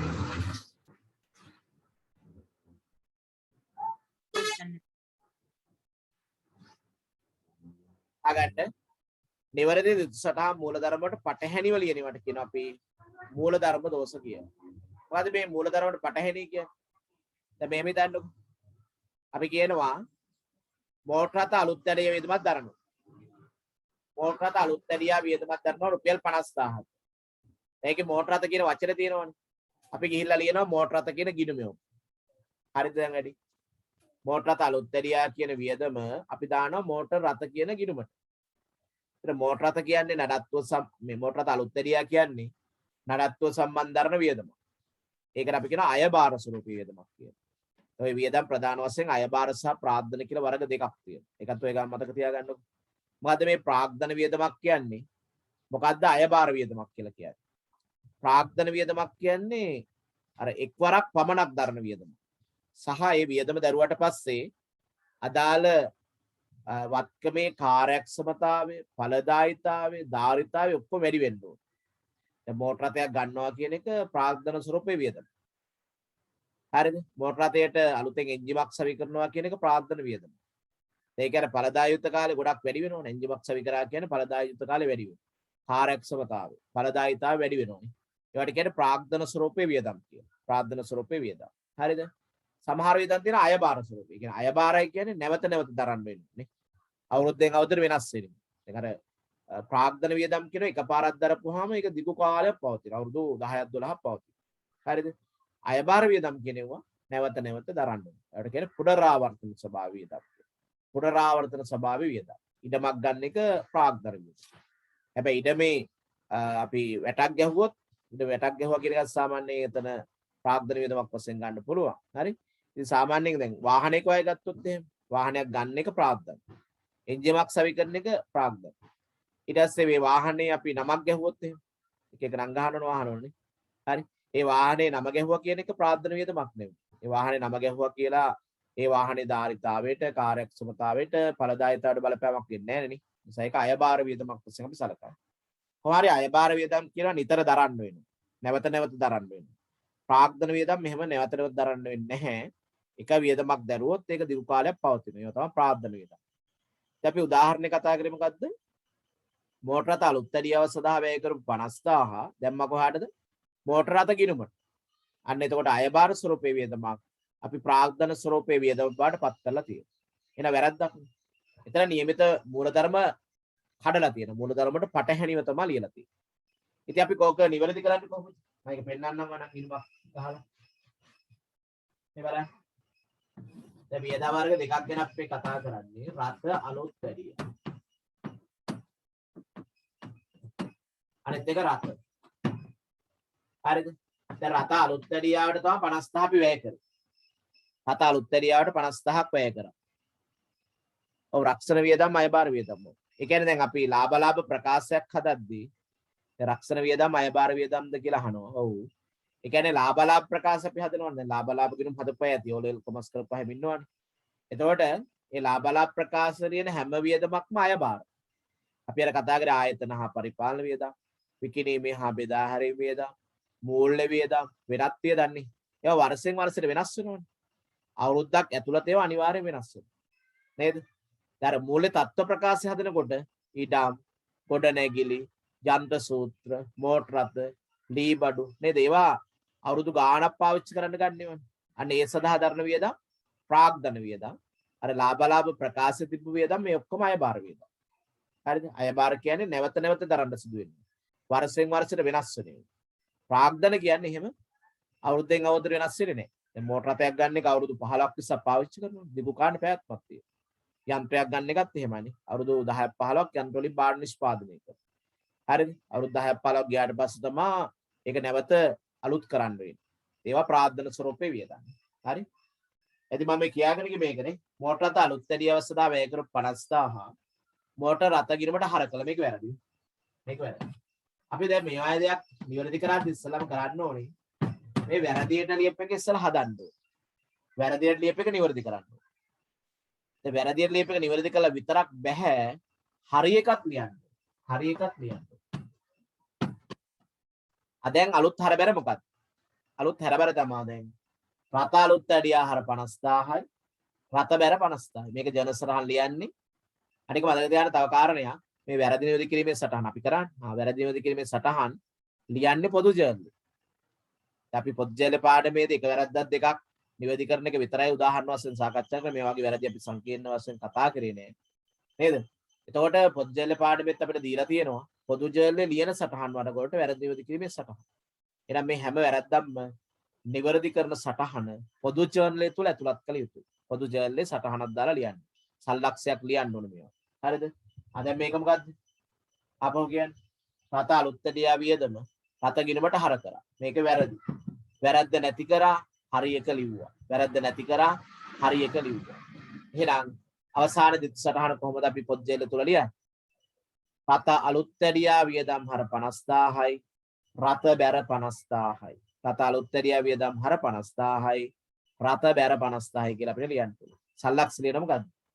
රත අලුත්දැඩියා වියදම රත ගිණුමට හර වූ වරද නිවැරදි කිරීම. රත අලුත්දැඩියා වියදම රත ගිණුමට හර වූ වරද නිවැරදි කිරීම කියලා ලියන්න. තේරුණා නේද? හරි. එහෙනම් මේකේ නෝට් එකත් කියවා ගන්නකො බලන්න. රුපියල් ලක්ෂ 2ක යන්ත්‍ර ගෙන මේක උදාහරණයක් තියෙනවා. මූලධර්ම දෝෂ අපි කිව්වේ නෑනේ. ගනුදෙනුවක් හෝ සිද්ධියක් ගිණුම් කරන මූලධර්මයට පටහැනිව. ගිණුම් කරන මූලධර්මයට පටහැනිව ගිණුම්ගත කිරීම නිසා ඇතිවන වැරදි මූලධර්ම දෝෂ වේ. මූලධර්ම දෝෂ වේ.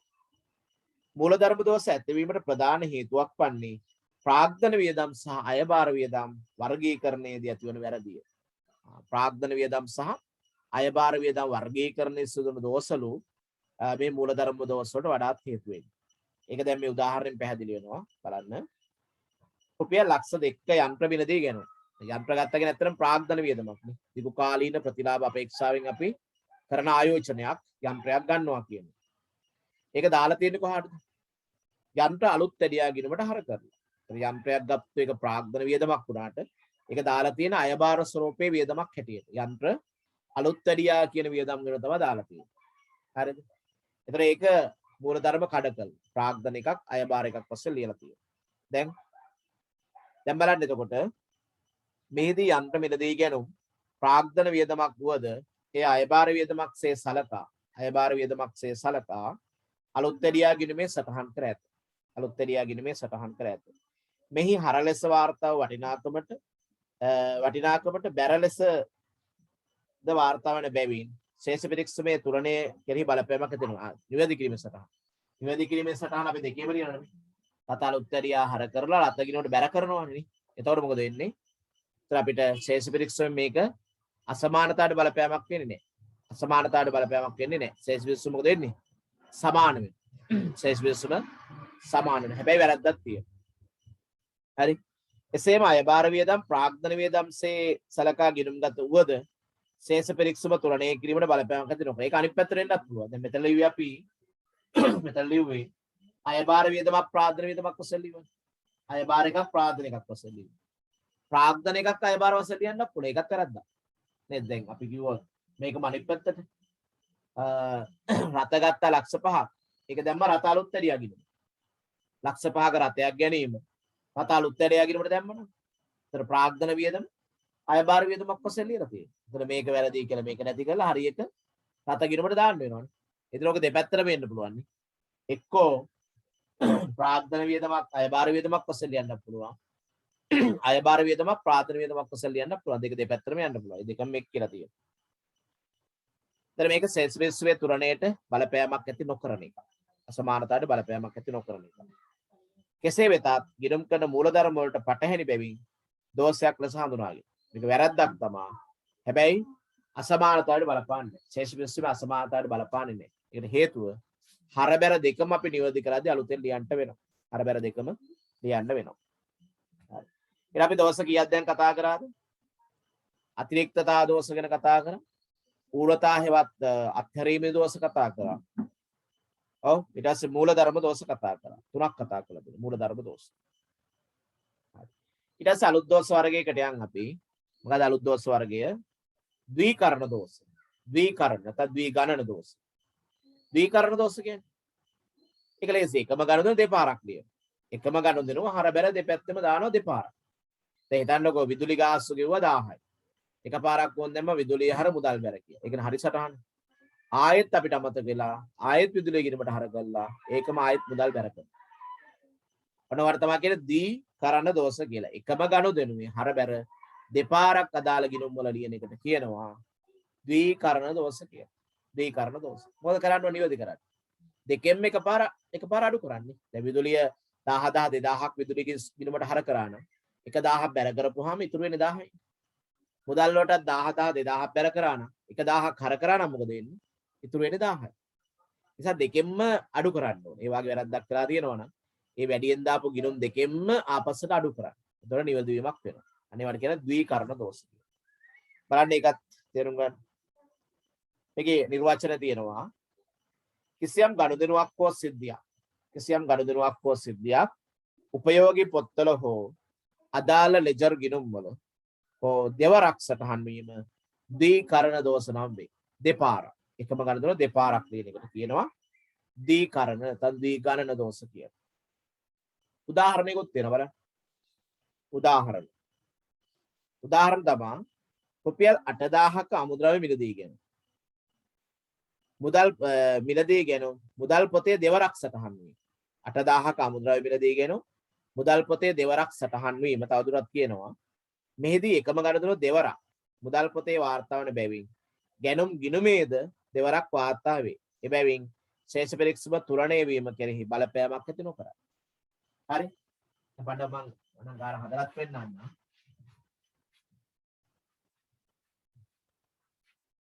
දැන් මේ අමුද්‍රව්‍ය ගැනුම් ගැන කියන්නේ. දැන් ගැනුම් ලියන හැටි දන්නවද? ගැනුම් හර මුදල් බැර. අපි හරබැර දීර්ඝ වශයෙන් කතා කරන්නේ හරබැර කතා කරේ හරබැර වලින් වෙනම ප්‍රශ්නයක් එන්නේ නැහැ ගොඩක් වෙලාවට. නමුත් මේ වැරදි නිවැරදි කරනකොට එහෙම අපි හරබැර දැනගෙන ඉන්න ඕනේ. උපයෝගී පොත් හදද්දී හරබැර දැනගෙන ඉන්න ඕනේ. අපි ගණන් එන රටාව හඳුනාගත්තනේ. ගණන් එන රටාව නේ. අවනිස්ද කියන මාසෙ මේකෙන් ලකුණු 10ක ප්‍රශ්නයක් දෙනවා. ඊට පස්සේ අර පළවෙනි ප්‍රශ්න ටික වෙනම කතා කරානේ. ඒ විදිහට මේ ප්‍රශ්න මේ උපයෝගී පොත් වලින් ලකුණු ටිකක් හම්බ වෙනවා. හරි. ඒ වගේ ලකුණු දෙන රටා ටිකක් ඒ ටික අල්ලගත්තම හරි මේ. එතන මේක අපි කිව්වේ අත්පිට ගැන. අත්පිට ගැන 8000යි. ගැනුම් හර මුදල් බැර. ආයෙත් මේකම ගැනුම් හර මුදල් බැර කියලා ලියලා තියෙනවා. දැන් 8000ක් හර වෙන්න ඕනේ ගැනුම් ගිණුමට 16000ක් හර වෙලා තියෙනවා. 8000 බැර කරා නම් මේක වැඩේ නිවන දෙනවා මේ පැත්ත. මෙතනත් 8000ක් හර කරනවා. දැන් පොදු ජීවිතය තුළ නිවැරදි කිරීමේ සටහන ලියන්නේ. පොදු ජීවිතය තුළ නිවැරදි කිරීමේ සටහන ලියන්නේ කොහොමද? මුදල් හර ගැනුම් බැර. මුදල් හර 8000යි ගැනුම් බැර 8000යි කියලා ලියන්නේ. මුදල් හර 8000යි ගැනුම් බැර 8000. පොදු ජීවිතය තුළ නිවැරදි කිරීමේ සටහන ලියන්නේ. හරි. ඔන්න තව දවසක් අපි කතා කරේ දෙපාරක් ලියන එක.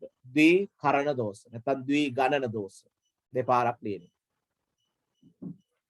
ඊට අපි කතා කරමු හිලව් දෝෂ ගැන. හිලව් දෝෂ. හිලව් දෝෂයක් කියන්නේ මොකද්ද? ඒ කියන්නේ ශේෂ පරීක්ෂමේ එක්ක බැරපැත්ත වැඩියෙන් ලියන. බැරපැත්ත මොකක් හරි ගිණුමක් වැඩියෙන් ලියනවා. හරපැත්තෙත් මොකක් හරි එකක් වෙන ගිණුමක වැරදියට වැඩි වෙලා දෙපැත්ත ක්ලෝස් වෙලා තියෙනවා අන්තිමට. හරිද? ඒ කියන්නේ ශේෂ පරීක්ෂම අසමාන වෙන්නේ නැහැ. වැඩියෙන් ලියපු එකට හරියන්න තව එකක් අඩුවෙන් ලියලා තියෙනවා. එකම පැත්ත වෙන්න පුළුවන්. දැන් උදාහරණයකට ගමුකෝ හරපැත්තේ විදුලිය කියන්නකෝ. හරි. ඔන්න විදුලිය අපි 2000ක් වැඩියෙන් ලියලා තියෙනවා. විදුලිය 2000ක් වැඩියෙන් ලියලා තියෙනවා. හැබැයි ඒ වෙනුවට හරියන්න රක්ෂණය 2000ක් අඩුවෙන් ලියලා තියෙනවා. හරි. විදුලිය හරි ගාන. මෙහෙම හිතන්නකො. විදුලිය හරි ගාන 20000. විදුලිය හරි ගාන 20000ක් වුණාට අපි 22000ක් ලියනවා. වැරදි නෑ.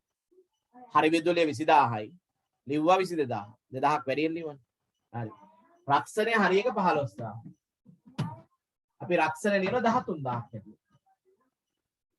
දැන් හිලව් වෙලා නේද? අර දැන් සේස් විශ්ව මේක පේන්නේ නැහැ නේ. එකතුවට ගියාට පස්සේ එච්චර හොයාගන්න බෑ ඔය සිද්ධිය. මොකද හේතුව විදුලිය 20000 වෙනකොට 22000ක් ලියලා 2000ක් වැඩියෙන් ලිව්වා. ඊට පස්සේ ඒ වැඩි වෙච්ච 2000 මේකෙන් අඩු වෙලා තියෙනවා. රක්ෂණය 15000 වෙනුවට අපි ලියලා තියෙන 13000. එකම පැත්තේ. වියදම් දෙක ගන්න මේ දෙක. නේද? එතකොට මේකෙන් සේස් විශ්ව බලපෑමක් තියෙනවා. සේස් විශ්ව බලපෑමක් වෙලා නැහැ. හැබැයි මේක අර එකිනෙක හිලව් වීමක් වෙලා තියෙනවා. විදුලිය වැඩියෙන් ලියපු එක හිලව් වෙලා රක්ෂණය අඩුවෙන් ලියපු එක. අන්න ඒ වගේ වල තමයි අපි කියන්නේ හිලව් දෝෂ. හිලව් දෝෂ. හිලව් දෝෂ. මේවත් සේස් විශ්වකෙන් හිලදරව් වෙන්නේ නැහැ. දැන් මේක අපි නිවැරදි කරන්න මොකද කරන්න ඕනේ? විදුලියෙන් 2000ක් අඩු කරලා රක්ෂණය 2000ක් එකතු කරන්න එපේ. ඒත් විදුලිය බැර 2000යි රක්ෂණය හර 2000. විදුලිය බැර 2000යි රක්ෂණය හර 2000යි කියලා එකතු කරන්න ඕනේ.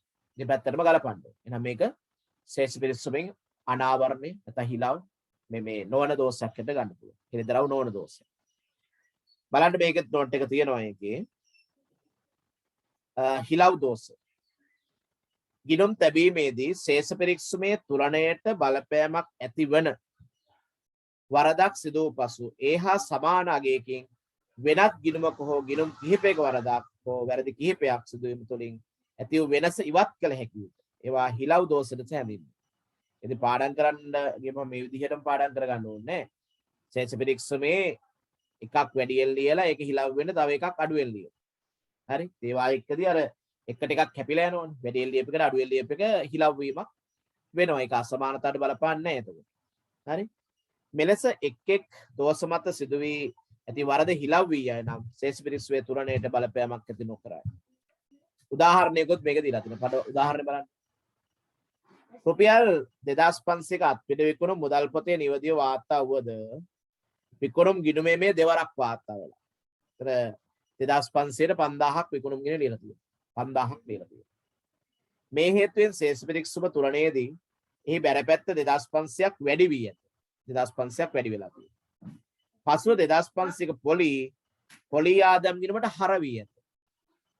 දැන් පොලි ආදම් කියන්නේ බැරශේෂයක්. ඒක පොලි ආදම් වල 2500ක් හර කරලා තියෙනවා. එතකොට මොකද වෙලා තියෙන්නේ? අතරින් වැඩි වෙච්ච එක මේ පොලි ආදම් ගිණුමෙන් කවර් වෙලා තියෙනවා. විකුණුම් වලට 2500 වැඩි වුණාට පොලි ආදම් වලට හර වුණා කියන්නේ 2500ක් අතරින් අඩු වෙලා තියෙනවා. එතන මේ දෙක කැපෙනවනේ. දැන් හොයාගන්න බෑ. අසමාන වෙලා නැහැ ශේෂ පිරික්සුම. හැබැයි වැරද්දක් තියෙනවා. හරිද? මේ වරද හේතුවෙන් ශේෂ පිරික්සුමේ හර එකතුව 2500 වැඩි වේ. ඊට කලින් සිදු වරද අහෝසි වියයි. එහෙයින් ශේෂ පිරික්සුමේ තුලන වීම කෙරෙහි බලපෑමක් ඇති නොකරයි. හිලව් දෝෂවලදී ශේෂ පිරික්සුම වෙනස් වෙන්නේ නැහැ කියලාත් මතක තියාගන්න. හරි එහෙනම් අපි මේ ස්වභාවය අනුව වර්ග කරන එකේ අවසාන කොටසට එමු. ලිපි දෝෂ. ලිපි දෝෂ කියන්නේ අර එක සමාන ගිණුම් තියෙනවා. එක සමාන ගිණුම්. දැන් නම් ගත්තොත් එහෙම අර එක වගේ නම් තියෙනවානේ. අපිට මාරු වෙලා අදාළ නමට නෙමෙයි දාන්න වෙන නමකට දාන්න. හරිද? මේකේ හොඳ උදාහරණයක් තියෙනවා. ඒකෙන්ම බලමු. හරි? ලිපි දෝෂ කියන එක බලන්න අවසානයේ ලිපි දෝෂ. කිසියම් ගිණුමක සටහන් විය යුතු වටිනාකමක් එම වර්ගයේම වෙනත් ගිණුමක. එම වර්ගයේම වෙනත් ගිණුමක සටහන් වීම නිසා ඇතිවන දෝෂ ලිපි දෝෂ නම් වේ. ගිණුම් කරන ක්‍රියාවලිය නියැලී සිටින පුද්ගලයන්ගේ නොසලකිලිමත් භාවය හෝ නොදැනුවත් භාවය හේතු කොටගෙන ලිපි දෝෂ ඇති වේ. දැන් උදාහරණ බලපුවම මේක ඉතා පැහැදිලි වෙයි බලන්න. අරුණ සිල්වාගෙන් රුපියල් 5000ක ණයට ගෙන. අමර සිල්වාගේ නෝට බැර කළා. අන්න බලන්න දෙන්නම එක වගේ දෙන්නේ. කවුරු කාටද ඉන්නේ?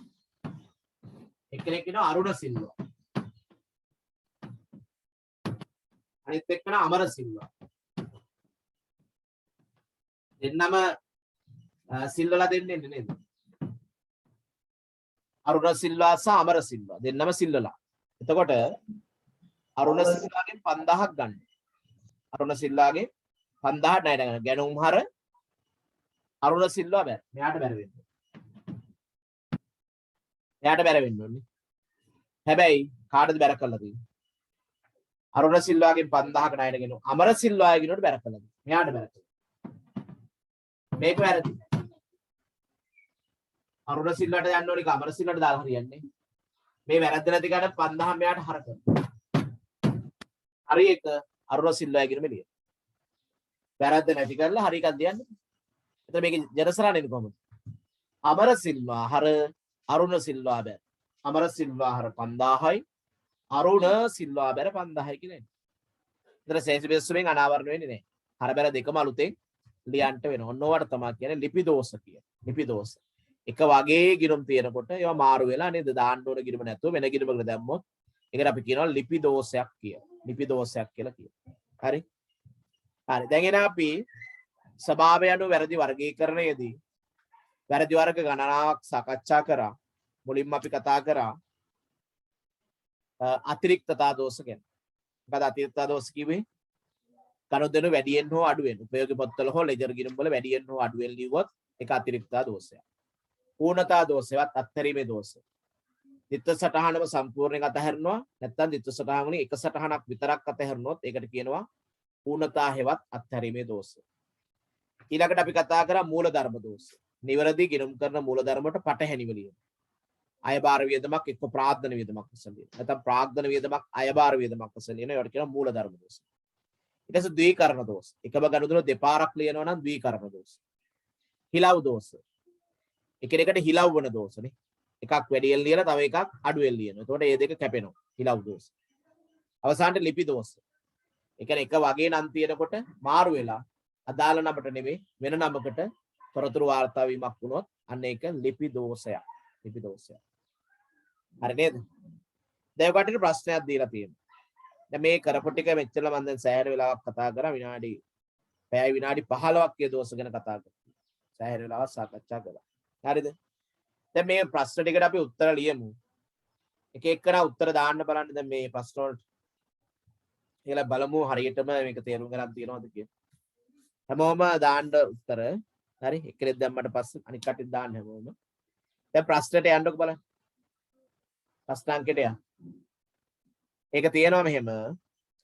පහත සඳහන් වැරදි හා දෝෂ අතිරික්තතා ඌනතා දීකරණ මූලධර්ම හිලව් ලිපි ඔය කියපු දෝෂ ටික මතවා තියෙනවා.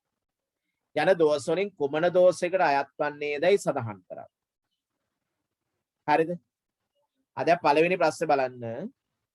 රුපියල් 70000ක යන්ත්‍ර නඩත්තු වියදමක් යන්ත්‍ර ගිණුමට හර කිරීම. දැන් උත්තර දාන්න බලන්න. 70000ක යන්ත්‍ර නඩත්තු වියදම යන්ත්‍ර ගිණුමට හර කිරීම. ඔව් 70000ක යන්ත්‍ර නඩත්තු වියදමක් යන්ත්‍ර ගිණුමට හර කරලා තියෙනවා. ඒක අපි කියන්නේ මොන දෝෂයක්ද කියලා දාන්න. අර උඩ දෝෂ වර්ග ටික තියෙනවනේ එකකින් තෝරලා දාන්න.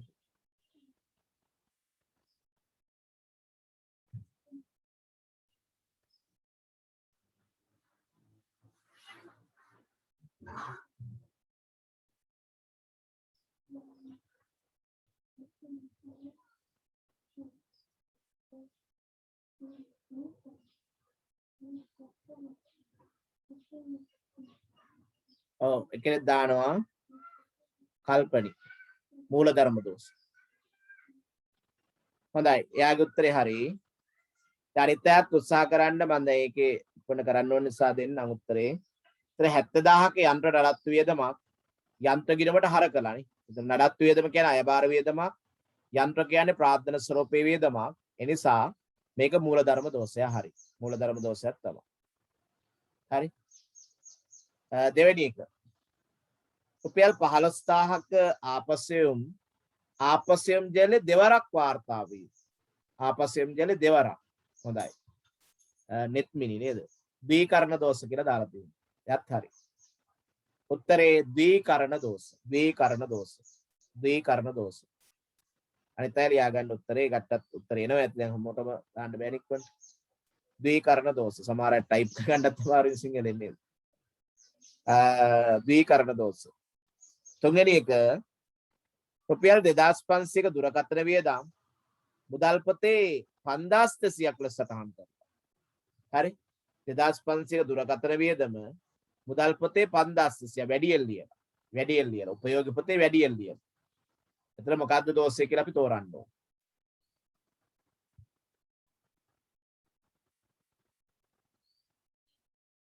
ඔව් 2500ක දුරකථන වියදම මුදල් පොතේ 5200ක් ලෙස වැඩිපුර වාර්තා කිරීමක් කරනවා.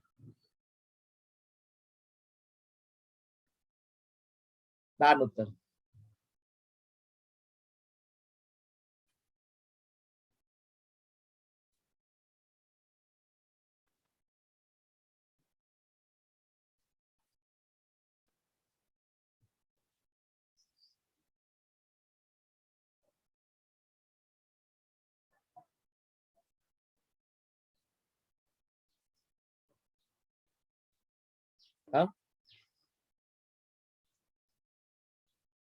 ඌනතා ඒක වැඩියෙන් ලිවීමක් නේද? ඔව් අතිරික්තා කියලා දානවා තව එක්කෙනෙක් රත්නසිරි.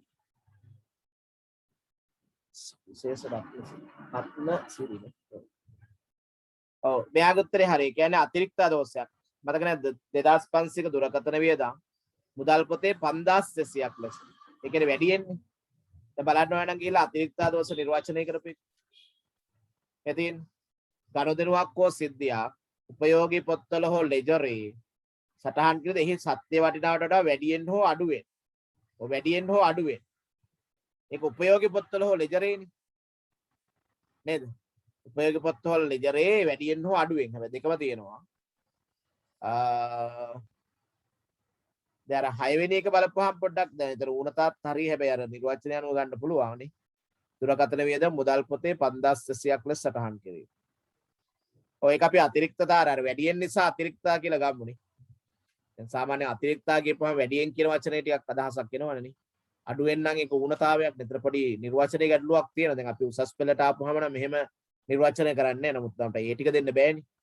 ඒක කටට විවාහට අහන ක්‍රමයට මේ කට ස්ටඩි පැක් එකේ තියෙන විදිහට තමයි මම නිර්වචන ටික දෙන්නේ.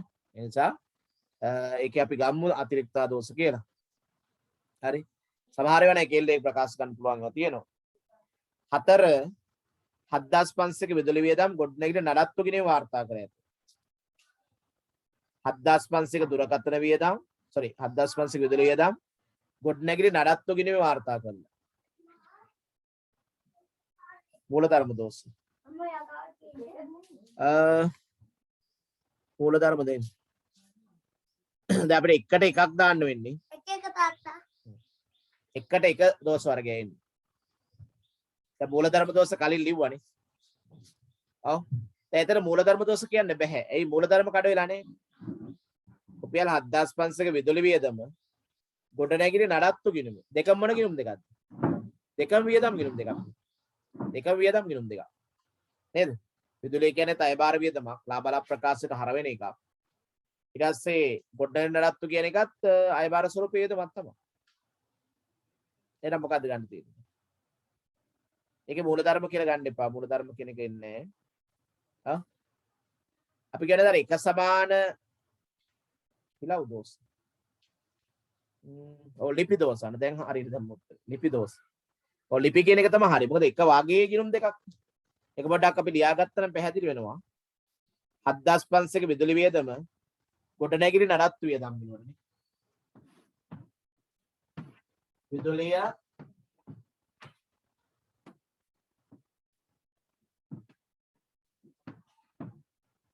දැන් 7500 මෙතෙන් යන්න මේකට දාලා තියෙනවා. මේකට බැර කරා විදුලියකට හර කරා. දැන් ඉස්සලා අපි අර නම් දෙකක් ගැන කතා කරේ. නම් විතරක් නෙමෙයි ඔකට හරියන්නේ. ඒක දැන් විදුලිය කිව්වත් ගොඩනැගිලි නඩත්තු කිව්වත් එක වර්ගයේ ගිණුම් දෙකක්නේ. එකම පැත්තට යන දෙකක්නේ. අයබාර වියදම් දෙකක්නේ. ඒක ලියන්න ඕන අයබාර වියදම් කියනවා නෙමෙයි ලියලා තියෙන්නේ වෙන අයබාර වියදම් විතරනේ. ඒ නිසා මේක ලිපි දෝෂ තමයි වඩාත්ම හරි එක වශයෙන් ගන්න තියෙන්නේ. ලිපි දෝෂ කියන එක වඩාත් නිවැරදි. 5 රුපියල් 2500ක සංග්‍රහ වියදම් ගිණුමේ 5600ක් ලෙස හර වී තිබේද. ඒ කියන්නේ එතන වැඩි වෙලා 2700ක නඩත්තු වියදම් මුදල් පොතේ බැරට සටහන් වී තිබීම. 2500ක සංග්‍රහ වියදම් ගිණුමේ 5600ක් ලෙස හර වී කියන්නේ එතන වැඩි වෙලා තියෙනවා. 2700ක් වැඩි වෙලා තියෙනවානේ. 2700ක නඩත්තු වියදම මුදල් පොතේ බැරට සටහන් වෙනවා. ඔව් ඒක මොකද වෙලා තියෙන්නේ? ඔව් හිලව් දෝෂනේ. ඒක හොඳයි. හිලව් දෝෂ. හිලව් වෙලා තියෙන්නේ. අර එකකින් වැඩි වෙච්ච එක අනිත් එකෙන් කැපිලා තියෙනවා. එකකින් වැඩි වෙච්ච එක තව ගිණුමකින් අඩු වෙලා තියෙන එකක් තමයි එතන. ඒ නිසා හිලව් දෝෂ කියන එක හරියි. අවසාන එක 12000ක ගැනුම් මිනිස්සේ ගැනුම් ජල්ලේ මගේ හැරී. අර අත්හැරීම හේවත් ඌනතා කියලා අපි කතා කරන්නේ. සම්පූර්ණයෙන් මගේ හැරුණත් චිත්තසටහනේ එකක් මගේ හැරුණත් අපි කිව්වේ මොන දෝෂයක් කියලාද? ඌනතා දෝෂයක් කියලා. එහෙනම් ඒකට උත්තරේ දාගන්න ඌනතා දෝෂ කියලා. ඌනතා දෝෂ.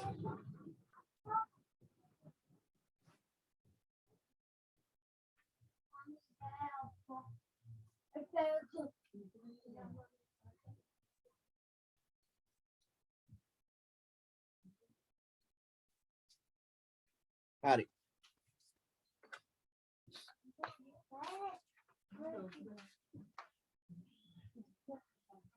තා පොඩ්ඩයි අපිට නෝට් එක තියෙන එකත් කතා කරමු.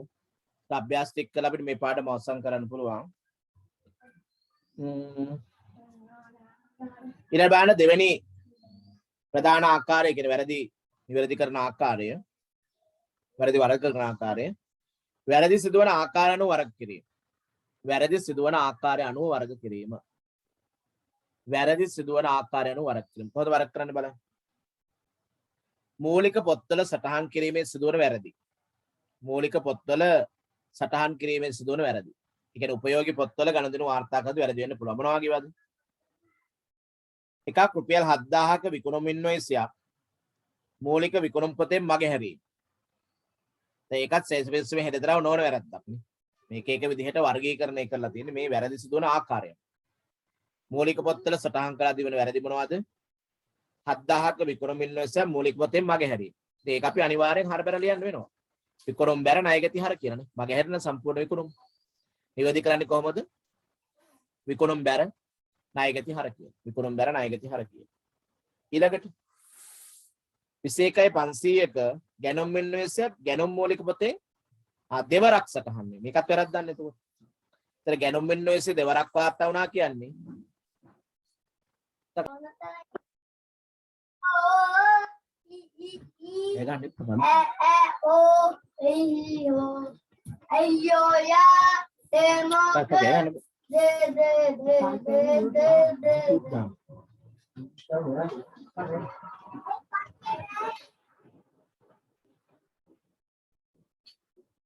අර පොඩ වක් කරලා කට් වුණා බලන්න.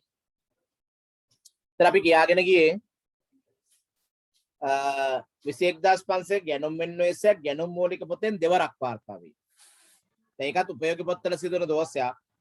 දැන් දෙපාරක් ලියවා කියන දෙපාරක් ගැනුම් හර ණය හිමි බැර. ආයෙත් ගැනුම් හර ණය හිමි බැරනේ. તો දෙපාරක් ඔය දෙකේම ලියවිලා තියෙනවා නම් අපි ගැනුම් වලනොත් අඩු කරන්න ඕනි. ණය හිමියන්ගෙනුත් අඩු කරන්න ඕනි. ගැනුම් කියන්නේ සාමාන්‍ය හර උත්තරයක් කියන එක වියදමන් නිසා. ඒකට බැර කරන්න ඕන 21500ක්. ඊටසේ ණය හිමියන්ට බැර වෙලාන තියෙන ගත්තුවා ගැනුම් හර ණය හිමි බැරනේ. ණය හිමියන්ට හර කරන්නත් ඕනි 21500ක් නිවැරදි කරන්න. ඒවා පුළුවන් අපි කලිනුත් ඒවා කතා කරලා තියෙනවා. ඊට පස්සේ තව එකක් තමයි මේ වැරදි සිදුවන ආකාරය අනුව වරක් කරන විදිහක්. ලෙජරයට පිටපත් කිරීමේ සිදුවන වැරදි. මේවා ලේසියි. ලෙජරයට පිටපත් කිරීමේ සිදුවන වැරදි බලන්න.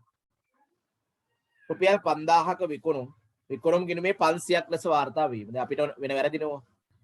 හරි විකුණුම් 5000ක් වුණාට විකුණුම් ගිණුමට දාලා තියෙන්නේ 500ක් කියන එක බිඳුවක් හලාගෙන. එක බිඳුවක් නැහැ අමතක වෙලා. ඉතින් කොහොමද අපි නිවැරදි කරන්නේ? කොහොමද අපි නිවැරදි කරන්නේ? විකුණුම් ගිණුමට තාම බැර කරන්න කීයක්ද? 4500. දැන් 500ක් නේ බැර වෙලා තියෙන 5000ක් වෙනවා. එහෙනම් තව 4500 විකුණුම් බැරවිය යුතුයි. විකුණුම් බැර වෙන්න ඕනේ 4500. තව උදාහරණයක් බලන්න. 7500 ගැනුම් මුදල් පොත බැර කොට ගැනුම් ගිණුමටද බැර කිරීම. ඒක පොඩ්ඩක් බලමු.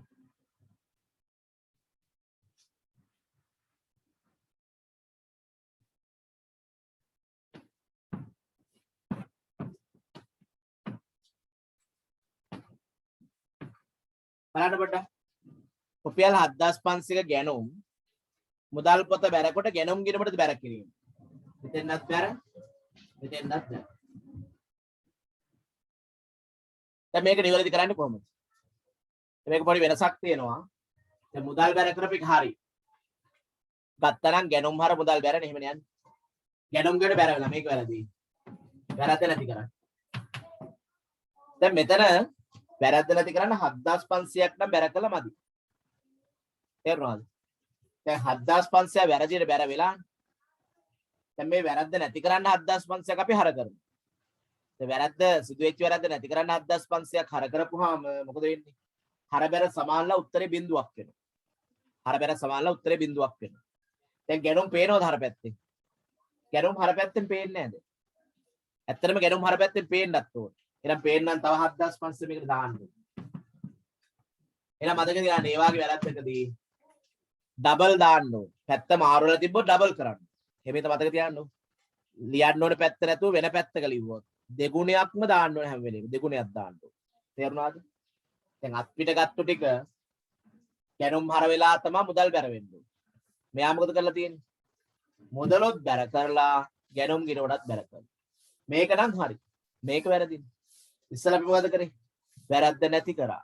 වැරද්ද නැති කරා. වැරද්ද නැති කරපුවාම මේකට මේ කැපිලා උත්තරේ බිඳුවක් වෙනවා. කොහොම දැන් ගෙනුම් ලියලා නේ. ඔය දැන් ගෙනුම් ලියන්න නම් තව 7500 මේකට දාන්න. තවත් 7500ක් දාන්න. එහෙනම් මොකද්ද අවසාන සටහන?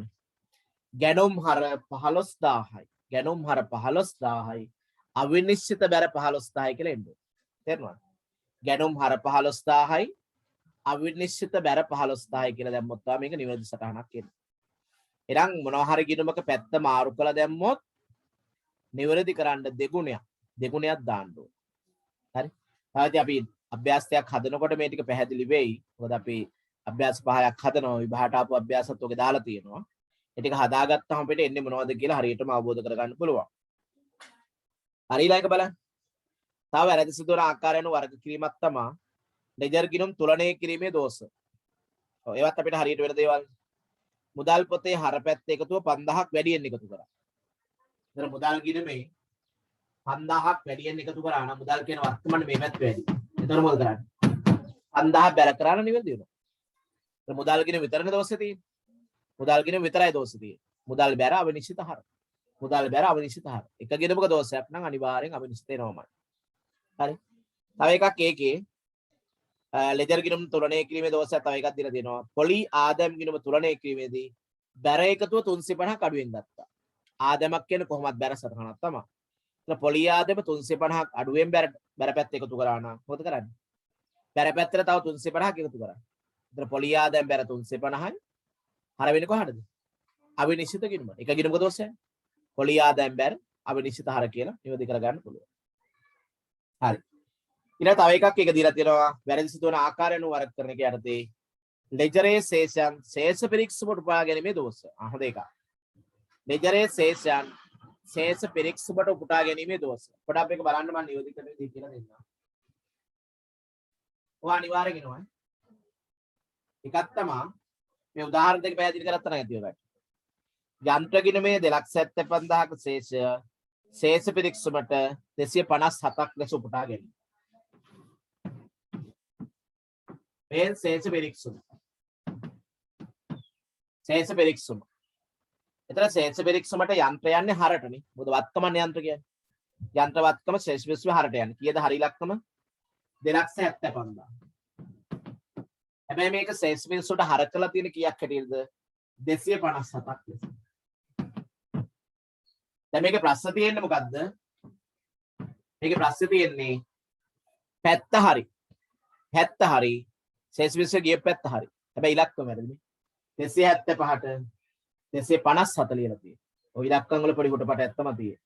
මේ 5යි 7යි මාරු වෙලා තියෙනවා. එතන අපි ශේෂ පිරික්සුම තව යම් වගේක් මේකට දැම්මනම් මේක නිවැරදි වෙනවනේ. කීයක් දාන්න ඕනද? මේ අතර වෙනස ගන්නකො 257යි කියන්නේ 15න් 7ක් 8යි 6න් 5ක් 1යි. තව 18ක් ශේෂ පිරික්සුම හර වෙන්න ඕන. 18ක් කියන්නේ 18000ක් මම දහස් වලින් ගත්තේ. හරි. එතන මේකේ ජනසරාණියන් මෙන්න මෙහෙමයි.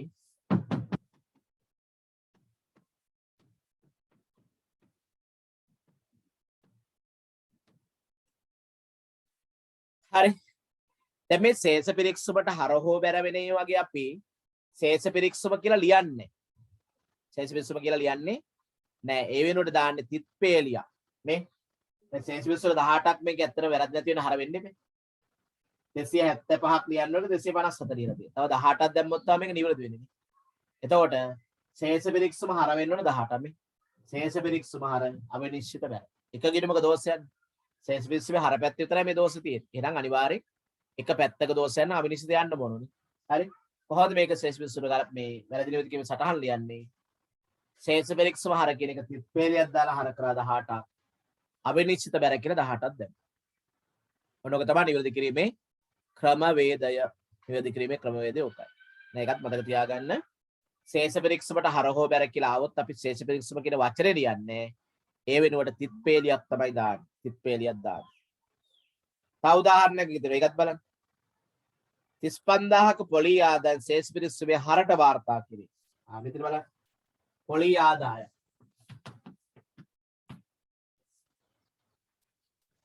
පොලි ආදායම් ශේෂ පිරික්සුමට 35000 හර කරලා. මොකද්ද වැරද්ද? පොලි ආදායම් ශේෂ පිරික්සුමට හර කරනවා. පොලි ආදායම් ශේෂ පිරික්සුමට හර වෙන්න බෑ. බැර වෙන්න බෑ ආදායම. ආදායම යන්නේ බැරටනේ. දන්නවනේ. එතකොට මතකද අපි කියන්නේ පැත්ත මාරනෝ ඩබල් කරන්න ඕනේ කියලා. දැන් මේකේ බැර පැත්ත ලියන්නවා කර පැත්ත ලියලා තියෙන්නේ. එතකොට මේ හර කරපු වෙලාවට නැති කරන්න අපි 35000 බැර කරමු.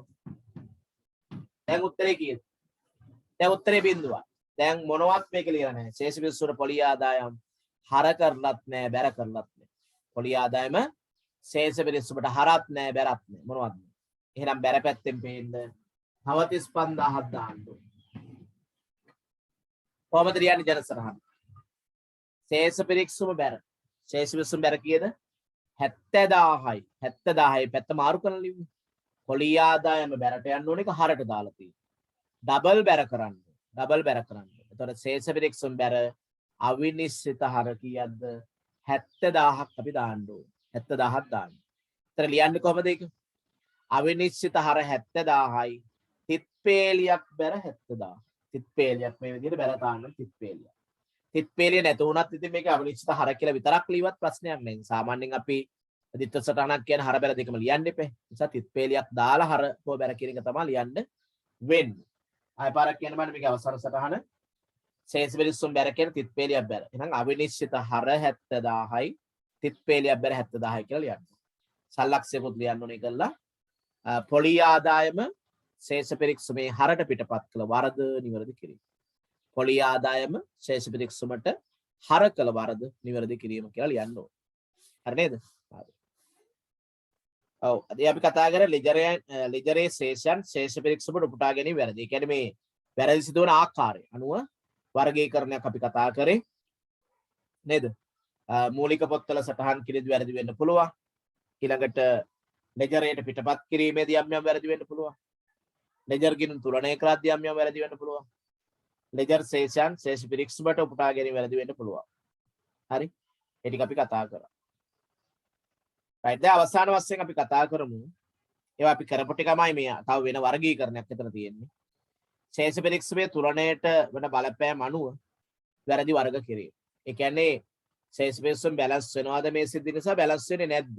බැලන්ස් වෙනවද බැලන්ස් වෙන්නේ නැද්ද? හරි? ශේෂ පිරික්සුමේ තුලනයට බලපාන වැරදි. ශේෂ පිරික්සුම තුලනය කිරීමේදී හර එකතුව හා බැර එකතුව අතර වෙනසක් ඇතිවීමට බලපාන වැරදි හා දෝෂ මීට අදාළ වේ. මේවා ශේෂ පිරික්සුම තුලින් අනාවරණය වන වැරදි ලෙසද හඳුන්වනවා. අනාවරණය වන වැරදි. ඒ කියන්නේ අනාවරණය වෙනවා කියන්නේ තුලනය වෙන්නේ නැහැ කියන්නේ. අනාවරණය වෙන්නේ නැත්නම් තුලනය වෙනවා. අනාවරණය වෙනවා කියන්නේ තුලනය වෙන්නේ නැහැ කියන්නේ. හරිද? උදාහරණ මූලික සටහන් පොත් එකතු කිරීමේ දෝෂ. ඒක පොඩ්ඩක් කපලා දාන්නේද? මූලික සටහන් පොත් එකතු කිරීමේ දෝෂ අපි සාමාන්‍යයෙන් අවිනිශ්චිත දාන්නේ නැහැ ඇත්තටම. ඒකට හේතුව දැන් අර පාලන ගිණුම් හරහාන අපි ගිණුම් ගත කරන්නේ. දැන් ගැනුම් ජල එකතුව ගැනුම් හර ණය හිම්පාලන බැර. විකුණුම් ජල එකතුව විකුණුම් බැර ණය ගති පාලන හර. ඒ විදිහට හර බැර දෙකම අපි අලුතෙන් ලියනවාමනේ කොහොමද උපයෝගී පොතක් එකතුවක් වුණත් නේද? දැන් මේක කියනවා මූලික සටහන් පොත් එකතු කිරීමේ දෝෂ. එකතු කිරීමේ දෝෂය ආවට ඒ එකතු කරපු අලුත් ඉලක්කම තමයි අපි අදාළ ගිණුම් වලට හර බැර කරන්නේ. දැන් ගැනුම් ජල එකතුව වැරදියට ගත්තත් ඒක අපි ගැනුම් හර කළා ණය හිමියන්ට ඒ ඉලක්කම බැර කරනවා. ඊට පස්සේ ගිණුම් දෙකෙන්ම ඕක නිවැරදි කරන්න වෙනවා. ඒක පොඩ්ඩක් කපලා දාන්න ඕනේ නිසා. හරි. අනිත් ටික හරි. ditth සටහනින් එක් සටහනක් පමණක් වාර්තා වෙයි. ඒවා දැන් ආයෙ නැවත මතක් කරන්න දෙයක් නැහැ. නේද? ditth සටහන එක සටහනක් පමණක් ලියුවත් අනිවාර්යෙන් අවිනිශ්චිත ගිණුමක් එනවා. එක ගිණුමක දෝෂයක් නිසා. ගිණුම් ශේෂ තුලනය කිරීමේ දෝෂ. උඩ 1000ක් තියෙනවා යට වෙනකොට 100ක් කරන් තියෙන්නේ. පාගේ ශේෂය ඊගේ ශේෂය කියන. මොකද වෙන්නේ? අනිවාර්යෙන් අසමානතාවයක් ඇති වෙනවා. ශේෂ පිරික්සුමේ අසමාන වෙනවා. තව ගනුදෙනුවක හර සටහන සහ බැර සටහනට අදාළ වටිනාකම් එකිනෙකට වෙනස් වීම. ඔව් ඉතින් හර බැර දෙකම එක විලක්ක වෙන්න එපේ. හර පැත්තේ ලක්ෂයක් ලියනවා බැර වෙන ගිණුමේ 10000ක් ලියනවා. එතන එක ගිණුමකට වැරද්ද තියෙනවා. අවිනිශ්චිත වෙනවා. තව ගිණුම් ශේෂ පිරික්සුමට උපුටා ගැනීමේදී වැරදි වටිනාකමකින් වාර්තා වේ. ලෙජරේ හරි. නමුත් ශේෂ පිරික්සුමට ගන්නකොට හරි පැත්තද මේ අපි ඉස්සර කතා කරේ කියන්නේ. මේ 275 කියන එක 257ක් කියලා තමයි හරට දාලා තියෙන්නේ. ඒතර පැත්ත හරි වුණාට වටිනාකම වරද්දලා ශේෂ පිරික්සුමේ ලියලා තියෙන්නේ. ඒ වගේ වැරදි වෙන්න පුළුවන්. තව ගිණුම් ශේෂ පිරික්සුම වැරදි පැත්තේ සටහන්. හරට ලියන එකක් බැරට. මේ තියෙන්නේ බැරට ලියන එකක් හර පැත්තේ ලියලා. දෙගුණ කරලා තමයි අපි නිවැරදි කිරීම කරන්නේ. ඊට පස්සේ ගිණුම් ශේෂයන් ශේෂ පිරික්ස වල දෙවරක් වාර්තා කිරීම. ඔය ශේෂ පිරික්ස වල දෙවරක් දැම්මොත් හර පැත්තට හෝ බැර පැත්තනේ. දැන් මේක හිතන්නකෝ. යන්ත්‍ර 275 දෙපාරක් දාන්න. 275 දෙපාරක් දැම්ම නැති එකපාරක් ශේෂ පිරික්ස වල බැර කරන්න එක නිවැරදි වෙනවනේ. ශේෂ පිරික්ස වල බැර අවිනිශ්චිත හර කියලා තමයි එකක් ගන්න වෙන්නේ. හරිනේ?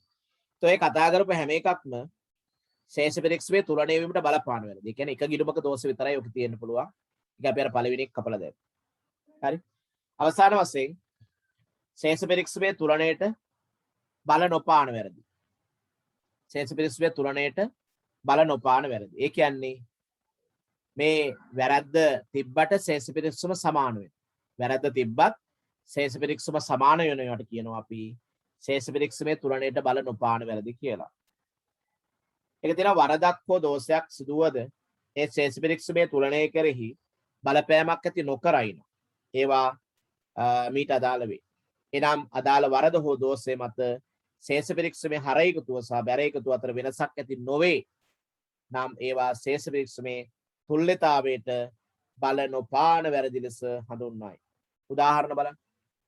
ගනුදෙනුවක් වැරදි ලෙස උපයෝගී පොත්වල වාර්තායි. ඒක තමයි අපි කිව්ව උපයෝගී පොතේ ලිව්වා නම් හරි හෝ වැරදියාගයක් ඒක අපි හර බැල දෙකම අලුතෙන් ලියනවනේ. ඒ නිසා ඒක ශේෂ පිරික්සමෙන් හෙළිදරව් නොවන වැරද්දක් නේ. ඊළඟට ගනුදෙනුවක් හෝ සිද්ධියක් උපයෝගී පොතෙන් සම්පූර්ණයෙන් අතහැරීම. උපයෝගී පොතේ ලියලම නැහැ. එක්ක ගැනුම් ජර්නලේ එක්ක විකරුම් ජර්නලේ හර බැල දෙකම ලියලම නැහැ. මේ අදාළ ඉලක්කම ලියලම නැහැ. ඒක අපි අනිවාර්යෙන් චිත්ත සටහනම වාර්තා කළ යුතු එකක්. ගනුදෙනුවක් උපයෝගී පොතේ දෙවරක් ලිවීම. දෙපාරක් ලියවා කියන්නේ දෙපාරම ඉලක්කම අපි ගිණුම් වලට පිටපත් කරද්දී හර බැර කරනවනේ. නේද? ඒක දෙකටම බලපාන එකක්. ගිණුම් දෙකටම බලපානවා. ශේෂ පිරික්සම තුලණය වෙනවා. හැබැයි වැරද්දක් තියෙනවා. මූලධර්ම දෝෂ ඉලව් දෝෂ අපි කලිනුත් කතා කරා. මූලධර්ම දෝෂයක් උනාට පස්සේ ඒක නිවැරදි කිරීමේ සටහන අලුතෙන් තියන්න එපා. හර බැර දෙකක්ම වෙනවනේ. දැන් රතාල උත්තරියව රත ගිණුමට හර කරා නම් රත බැර රතාල උත්තරිය හර කියලා චිත්ත සටහනම ලියනවනේ. හරි? ඒ නිසා ඒක ශේෂ පිරික්සමේ අසමානතාවයට බලපාන්නේ සමාන වෙනවා. හැබැයි වැරද්දක්. ඉලව් දෝෂත් ඒ වගේනේ. අපි කතා කරේ විදුලිය ගිණුමට දාන්න ඕනික රක්ෂණ ගිණුමට දාලා. රක්ෂණ බැර කරලා විදුලිය හර කරනවා. වැරද්ද නැති කරලා හරියක ලියනෝනේ. රක්ෂණ බැර විදුලිය හර ගියපුවාම ඒක අවිනිශ්චිත යන්නේ. එහෙනම් ශේෂ පිරික්සමේ හෙළිදරව් නොවන දෝෂයක්. අන්න ඒ විදිහට උදාහරණ අපිට මතක තියාගන්න පුළුවන්. දැන් මේ කියපු ටිකම තව වෙන වර්ගීකරණයක් ඔස්සේ දාන එකනේ මේ කරේ. අපි කතා කරපු ටිකම ශේෂ පිරික්සමට තුලණයට බලපාන සහ තුලණයට බල නොපාන වැරදි විදිහට නැවත වර්ගීකරණයක් ඔය කරලා තියෙනවා. හරි. දැන් එහෙනම් ඔතනින් අපි වැරදි ටික අවසන් කරනවා. වැරදි වර්ග ටික අවසන් කරනවා. ඊට පස්සේ මේ අවිනිශ්චිත කිරීමේ භාවිතය ගැන කතා කරන්න තියෙනවා. හරි. මුලින්ම මට කියන්නේ ඊළඟට අපි කතා කරමු අවිනිශ්චිත ගිණුම කියන්නේ මොකක්ද කියලා. අවිනිශ්චිත ගිණුම මම කලිනුත් නිර්වචනය කරා. මොකද්ද මේ අවිනිශ්චිත ගිණුම කියන්නේ? දැන් අපි ගිණුම් කරන ක්‍රියාවලියට අනුව ඔක්කොම ටික ලියලා නේද? ඒ කියන්නේ මූලාශ්‍ර ලේඛන මගින් මූලික සටහන් පොත්වල ලියලා. හර බැර යොදාගෙන ලෙජරයටත් තරම්. ලෙජර් ගිණුම් ටික තුලණය කරලා ඔක්කොම කරලා අන්තිමට ශේෂ පිරික්සම කියන ලේඛනය ගාවට එනවා. දැන් ශේෂ පිරික්සමට තොරතුරු දැම්මට පස්සේ හරි ශේෂ පිරික්සම සමානනොත් හරි. සමානොත් හරි කියලා කියන්න බෑ. සමානවත් වැරදි තියෙනවද මේ කතා කරේ වනේ. එහෙමත් වැරදි තියෙනවා. හරිද? සමහර වෙලාවට ශේෂ පිරික්සම අසමාන වෙලාම යනවා. අසමාන වෙලා යනවා. ඒ අසමාන වුණාම ඒ අසමානතාවයට හේතු ටික හොයනකම් අපි මොකද කරන්නේ? ශේෂ පිරික්සමේ తాවකාලිකව අපි ගිණුමක් විවෘත කරනවා. ශේෂ පිරික්සමේ අඩු පැත්තට විශේෂ ගිණුමක් දාලා අපි මේක බැලන්ස් කරගන්න. දැන් මේ විතර මේ තියෙන ශේෂ පිරික්සම. හර බැර. දැන් බැර පැත්ත එකතු ආවා 1,50,000. හර පැත්ත ආවා 1,20,000. දැන් ශේෂ පිරික්සම අසමාන. දැන් ශේෂ පිරික්සම අසමාන. අපි දැන් මේකේ අවිනිශ්චිත දාන්නේ කොයි පැත්තද කියලා තීරණය කරා. අවිනිශ්චිත දාන්නේ හැම වෙලේම ශේෂ පිරික්සමේ අඩු පැත්තට. දැන් මේකේ නම් මෙතන 30000ක් දැම්මා නම් අවිනිශ්චිත කියලා. 30000 දැම්මම මේක බැලන්ස් වෙනවනේ. මේ පැත්ත 1.50යි මෙතන 1.20ක් දැනට තියෙනවා. මේ 30000ක් දාපුවාම මේක 1.50ට බැලන්ස් වෙනවා. හරිද? හැබැයි මේ අවිනිශ්චිත අපි ඊළඟට මොකද කරන්න ඕන වහගන්න ඕනේ. මේක ශේෂය තියලා දැන් 30000. අවිනිශ්චිත කිරීම ශේෂ කීයක් තියෙනවද 30000ක් තියෙන හරට දැන් ශේෂ පිරික්සම ආපු පැත්තම තමයි මේ ගිණුමෙත් යන්නේ ශේෂ පිරික්සම හර පැත්ත වෙනසක් ආවනම් ඒක අවිනිශ්චිත කිරීමත් හර ශේෂය මේකේ බැර පැත්ත වෙනසක් ආවනම් ඒක අවිනිශ්චිත කිරීම කොයි ශේෂයක්ද බැර ශේෂය හර පැත්ත වෙනස දැන් විදුලිය කියන එක ශේෂ පිරික්සම හර වෙනවා නම් ලෙජරේ තියෙන හර පැත්තෙන් නේද ලද වට්ටම් කියන එක ශේෂ මේ ලෙජරේ තියෙන බැර ශේෂයක් නම් ඒක මෙතෙන් ආවෙත් බැර ශේෂයක් හැටියට එහෙනම් අවිනිශ්චිත කිරීමත් එහෙම තමයි අවිනිශ්චිත කිරීමේ ශේෂ පිරික්සම හර පැත්තේ අඩුවක් ඇවිල්ලා මෙතන වෙනස තිබ්බනම් නේද ඒක අවිනිශ්චිත කිරීමට එන්නේ හර ශේෂයක් බැර පැත්තේ අඩුවක් තිබ්බනම් ඒක අවිනිශ්චිත කිරීමෙන් එන්නේ මොන ශේෂයක් හැටියටද බැර ශේෂයක් හැටියටමයි බැර ශේෂයක් හැටියට දැන් ඔය අවිනිශ්චිතකම එළියට ගත්තනේ ගත්තට පස්සේ ඔන්න අපිට වැරදි ටික දෙනවා ඒ දෙන වැරදි ඔක්කොම මේ 30000 වෙලා තියෙන්නේ එක ගිණුමක දෝෂ නිසාමයි එක ගිණුමක දෝෂ නිසා තමයි මේ වැරදි පැහැදිලිවම ඇවිල්ලා තියෙන්නේ ඒ නිසා අපිට මේ දීලා තියෙන දෝෂ ටික නිවැරදි කරාට පස්සේ අපිට පුළුවන් මේක බැලන්ස් කරන්න මේක වැහිලා යනවා මේ 30000 ශේෂය අහෝසි වෙනවා වැරදි ටික නිවැරදි කරාට පස්සේ එතකොට සමහර මේක අස්සේ තියෙන වියදම් ආදායම් පත්කම් වගේ වෙනස් වෙන්න පුළුවන් ඒවා වෙනස් කළා අපිට ඕන නම් අලුත් ශේෂ පිරික්සමක් හදාගන්න වෙනවා දැන් මේක තියෙන ඉලක්කම් වැරදි නිසානේ මේ බැලන්ස් වෙලා නැත්තේ එහෙනම් මේ වැරදි ටික නිවැරදි කරාට පස්සේ අපිට මේ ශේෂ පිරික්සම අලුතෙන් සංශෝධිත එකක් හදාගන්න වෙනවා. හදලා ඒ සංශෝධිත ශේෂ පිරික්සම දිහා බලාගෙන අපිට අපේ ගිණුම් කරන ක්‍රියාවලිය අවසාන ප්‍රතිඵල ටික හදාගන්න පුළුවන්. මොනවද අවසාන ප්‍රතිඵල ටික? ලාභය හෝ පාඩුව, මූල්‍ය තත්ත්වය. ලාභය හෝ පාඩුව සහ මූල්‍ය තත්ත්වය. එතකොට මේ ශේෂ පිරික්සමේ තියෙනවා වත්කම්, වගකීම්, ආදාය, වියදම්, හිමිකම් සියල්ල. එකකින් අපි ලාභය හෝ පාඩුව හොයන්න ගන්නව මොනවද? ආදායම් සහ වියදම් කියන ගිණුම් වර්ග දෙක. හරිද? තව විතරන මොනවද? වත්කම් වගකීම් හිමිකම් ටික. ඒ ටික අපි දානවා මූල්‍ය තත්ත්ව ප්‍රකාශය කියන වාර්තාවට. අනේ ඒ අනුව අපිට මූල්‍ය ප්‍රකාශන මේකෙන් අවසාන වශයෙන් පිළියෙල කරන්න පුළුවන්. එතකොට දැන් අවිනිශ්චිත ගිණුමක් ලෙජරේ තියෙනවා නම් අවිනිශ්චිත ගිණුම තියෙද්දි ගිණුම හැදුවොත් ගිණුමත් වැරදි. නේද? ශේෂ පිරික්සම සමාන වෙලා තියෙන්නේ මොනවා හරි වැරද්දක් අපි කරපු නිසා. ඒ වැරදි තියාගෙන අපි ඊට පස්සේ මූල්‍ය ප්‍රකාශ හදන්නේ නැහැ. ඒක වැරදි තවත් වැරදි වැඩි වෙනවනේ. ඒ ඉස්සලම කරන්න ඕනේ මේ වගේ තත්ත්වයක් ආවොත්. මේ අවිනිශ්චිතතාවය මොන වැරදි නිසාද ඒ ටික නිවැරදි කරලා අලුත් උත්තර දාලා තමයි අපි ලාභලාභ ප්‍රකාශය සහ මූල්‍ය තත්ත්ව ප්‍රකාශය හදන්නේ. හරිද? ඒත් අවිනිශ්චිත කිරීමක් මේ අනුව නිර්වචනය කරගන්න පුළුවන්. කොහොමද අපි අවිනිශ්චිත කිරීම නිර්වචනය කරන්නේ? මෙහෙම මතක තියාගන්න. ශේෂ පිරික්සමේ වෙනසක් ඇති වූ. ශේෂ පිරික්සමේ වෙනසක් ඇති වූ අවස්ථාවක එබ වෙනසට හේතු සොයා ගන්නා තෙක් ලෙජරේ තාවකාලික යොත්ත කරන ගිණුමට කියනවා අවිනිශ්චිත ගිණුම කියලා. අවිනිශ්චිත ගිණුම කියලා කියනවා. අපිට නිර්වචනයක් අහන්න පුළුවන්. අවිනිශ්චිත ගිණුම කියන්නේ මොකක්ද කියලා. එහෙනම් අවිනිශ්චිත ගිණුම කියන්නේ මොකක්ද? ශේෂ පිරික්සම අයත් කියන්නේ ශේෂ පිරික්සම අසමාන වූ අවස්ථාවක ඒ අසමානතාවට හේතු සොයා ගන්නා තෙක් ඒ අසමානතාවට හේතු සොයා ගන්නා තෙක් ලෙජරේ තාවකාලික යොත්ත කරන ගිණුමට කියනවා මොකක් කියලාද? අවිනිශ්චිත ගිණුම කියලා. අවිනිශ්චිත ගිණුම කියලා කියනවා. පැහැදිලි නේද? හරි. ඉතින් අවිනිශ්චිත ගිණුම ගැන පොඩි නිර්වචනයක් මේක දීලා තියෙනවා අපි ඒකත් ඔය ගම් බලමු. බලන්නකො. මෙහෙම තියෙන්නේ ගනුදෙනු හා සිද්ධීන් මූලාශ්‍ර ලේඛනවල නිවැරදිව වාර්තා කොට ඒවා උපයෝගී පොත්වල සහ නිවැරදි ගිණුම්වල වාර්තා කොට නිවැරදි ශේෂ ලබාගෙන ඒ තුලින් ශේෂ පිරික්සමක් පිළියෙල කළ විට ශේෂ පිරික්සමේ හර ඒකතුව සහ බැර ඒකතුව එකිනෙකට සමාන වී තුලන වේතුය. ඒ කියන්නේ ගිණුම් කරන ක්‍රියාවලිය කියන්නේ උපයෝගී පොත්වල මූලාශ්‍ර ලේඛන භාවිත කරලා ලිව්වා. හර බැර යොදාගෙන ලෙජරේටත් ගත්තා. ලෙජර් ගිණුම් ටික තුරණයක් කරා. ශේෂ පිරික්සම හැදුවා. ඔක තමයි ගිණුම් කරන ක්‍රියාවලියනේ. ඊට පස්සේ කියනවා කෙසේ වෙතත් ගිණුම් තැබීමේදී හා ශේෂ පිරික්සම සකස් කිරීමේ සිදු වැරදි හා දෝෂ හේතුවෙන් ශේෂ පිරික්සම අසමාන වේ හැකියි. එවැනි අවස්ථාවලදී අදාළ වැරදි හා දෝෂ නිවැරදි කරන තෙක් අදාළ වෙනස తాවකාලික ඇතුළත් කරන ගිණුම අවිනිශ්චිත ගිණුම ලෙස හඳුන්වනවා. ශේෂ පිරික්සමේ ඌනතාවයක් ඇති වන තීරුවට හර හෝ බැර අවිනිශ්චිත ගිණුම ඇතුළත් කරනු ලැබේ. මේ අනුව ශේෂ පිරික්සමේ හර එකතුව අඩු නම් වෙනස අවිනිශ්චිත ගිණුමේ හර ශේෂයක්. අවිනිශ්චිත ගිණුමේ හර ශේෂයක් ලෙසද ශේෂ පිරික්සමේ බැර එකතුව අඩු නම් බැර පැත්ත අඩු නම් එතන අවිනිශ්චිත ගිණුමේ බැර පැත්තට මෙතන.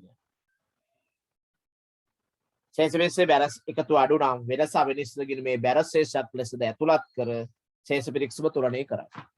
ඒතර අපි අඩු පැත්තට තමයි ශේෂ පිරික්සමේ මේ අවනිශ්චිත ගිණුම කියන එක දාන්න.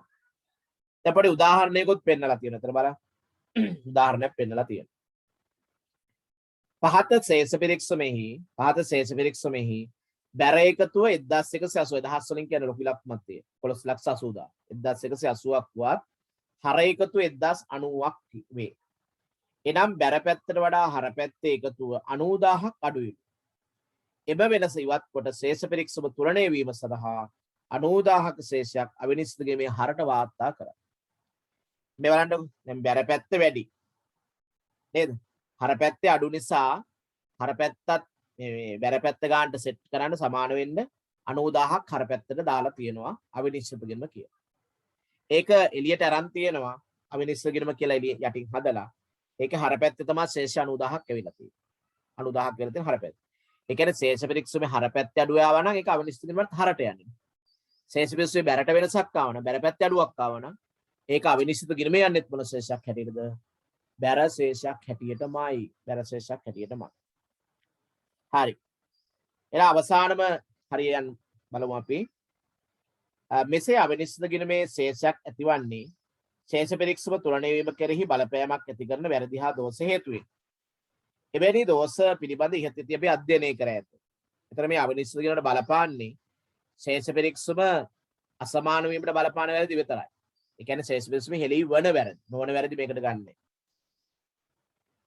එවැනි දෝෂ පිළිබඳ ඉහතදී අධ්‍යයනය කර ඇත. ලෙජරේ සිදුවී ඇති ශේෂ පිරික්සමේ තුලණයට බලපාන වැරදි හා දෝෂ සියල්ල නිවැරදි කළ විට අවිනිශ්චිත ගිණුමේ ශේෂය අහෝසි වී යනු ඇත. ඔතේ අපි වැරදි ටික නිසානේ මෙහෙම උත්තරයක් ආවේ. මේ වැරදි ටික නිවැරදි කරාට පස්සේ ආය අවිනිශ්චිත ගිණුමේ ශේෂයක් එන්න බෑ. අපිට අවිනිශ්චිත ගිණුමේ ආරම්භක ශේෂයක් ගානක දීලා තිබුණොත් අනිවාර්යයෙන් වැරදි ටික නිවැරදි කරාට පස්සේ මේක වැහිලා යන්නේ. අවිනිශ්චිත ගිණුමේ හර එකතුවට බැර එකතුව සමාන වෙන්න ඕනේ අපි හදන උත්තරේ. ඒක අසමාන වුණොත් එහෙම ආපහු සැරයක් අන්න අපි හදපු එකේ යම් වැරද්දක් තියෙනවා කියලා අපිටම හිතා ගන්න පුළුවන්. බලමු ගණන් හදන්න. ශේෂ පිරික්සමේ සමානතාවයට බලපෑමක් ඇති නොකරන අනෙකුත් වැරදි හා දෝෂ ගිණුම් පරීක්ෂණ තුලින් හඳුනාගත් පසු ඒවා අදාළ වැරදි හා දෝෂ සහිත ගිණුම් වල නිවැරදි කළ යුතුය. ඒතර ශේෂ පිරික්සමේ හෙළිදරව් වෙන්නේ නැත්නම් වැරද්ද. අසමානතර බලපාන්නේ නැත්නම් අපි හර බැර දෙකම අලුතෙන් ලියනවා. හර බැර දෙකම අලුතෙන් අපි වාර්තා කිරීමක් කරනවා. හරිද?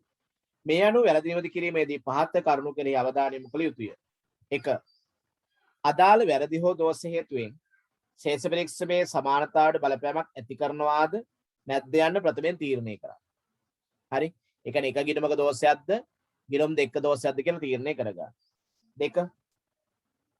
ශේෂ පිරික්සමේ සමානතාවට බලපාන වරදක් නම් ඒ කියන්නේ එක ගිණුමක දෝෂයක් නම් එම වරද හෝ දෝෂය නිසා ශේෂ පිරික්සමේ අඩුවන්නේ හර එකතුවද බැර එකතුවද යන තීරණය කෙරේ. අඩුව සිදුවන පැත්ත අනුව අවිනිශ්චිත ගිණුමේ ශේෂය ඇති වේ. හර ශේෂයක් හෝ බැර ශේෂයක්.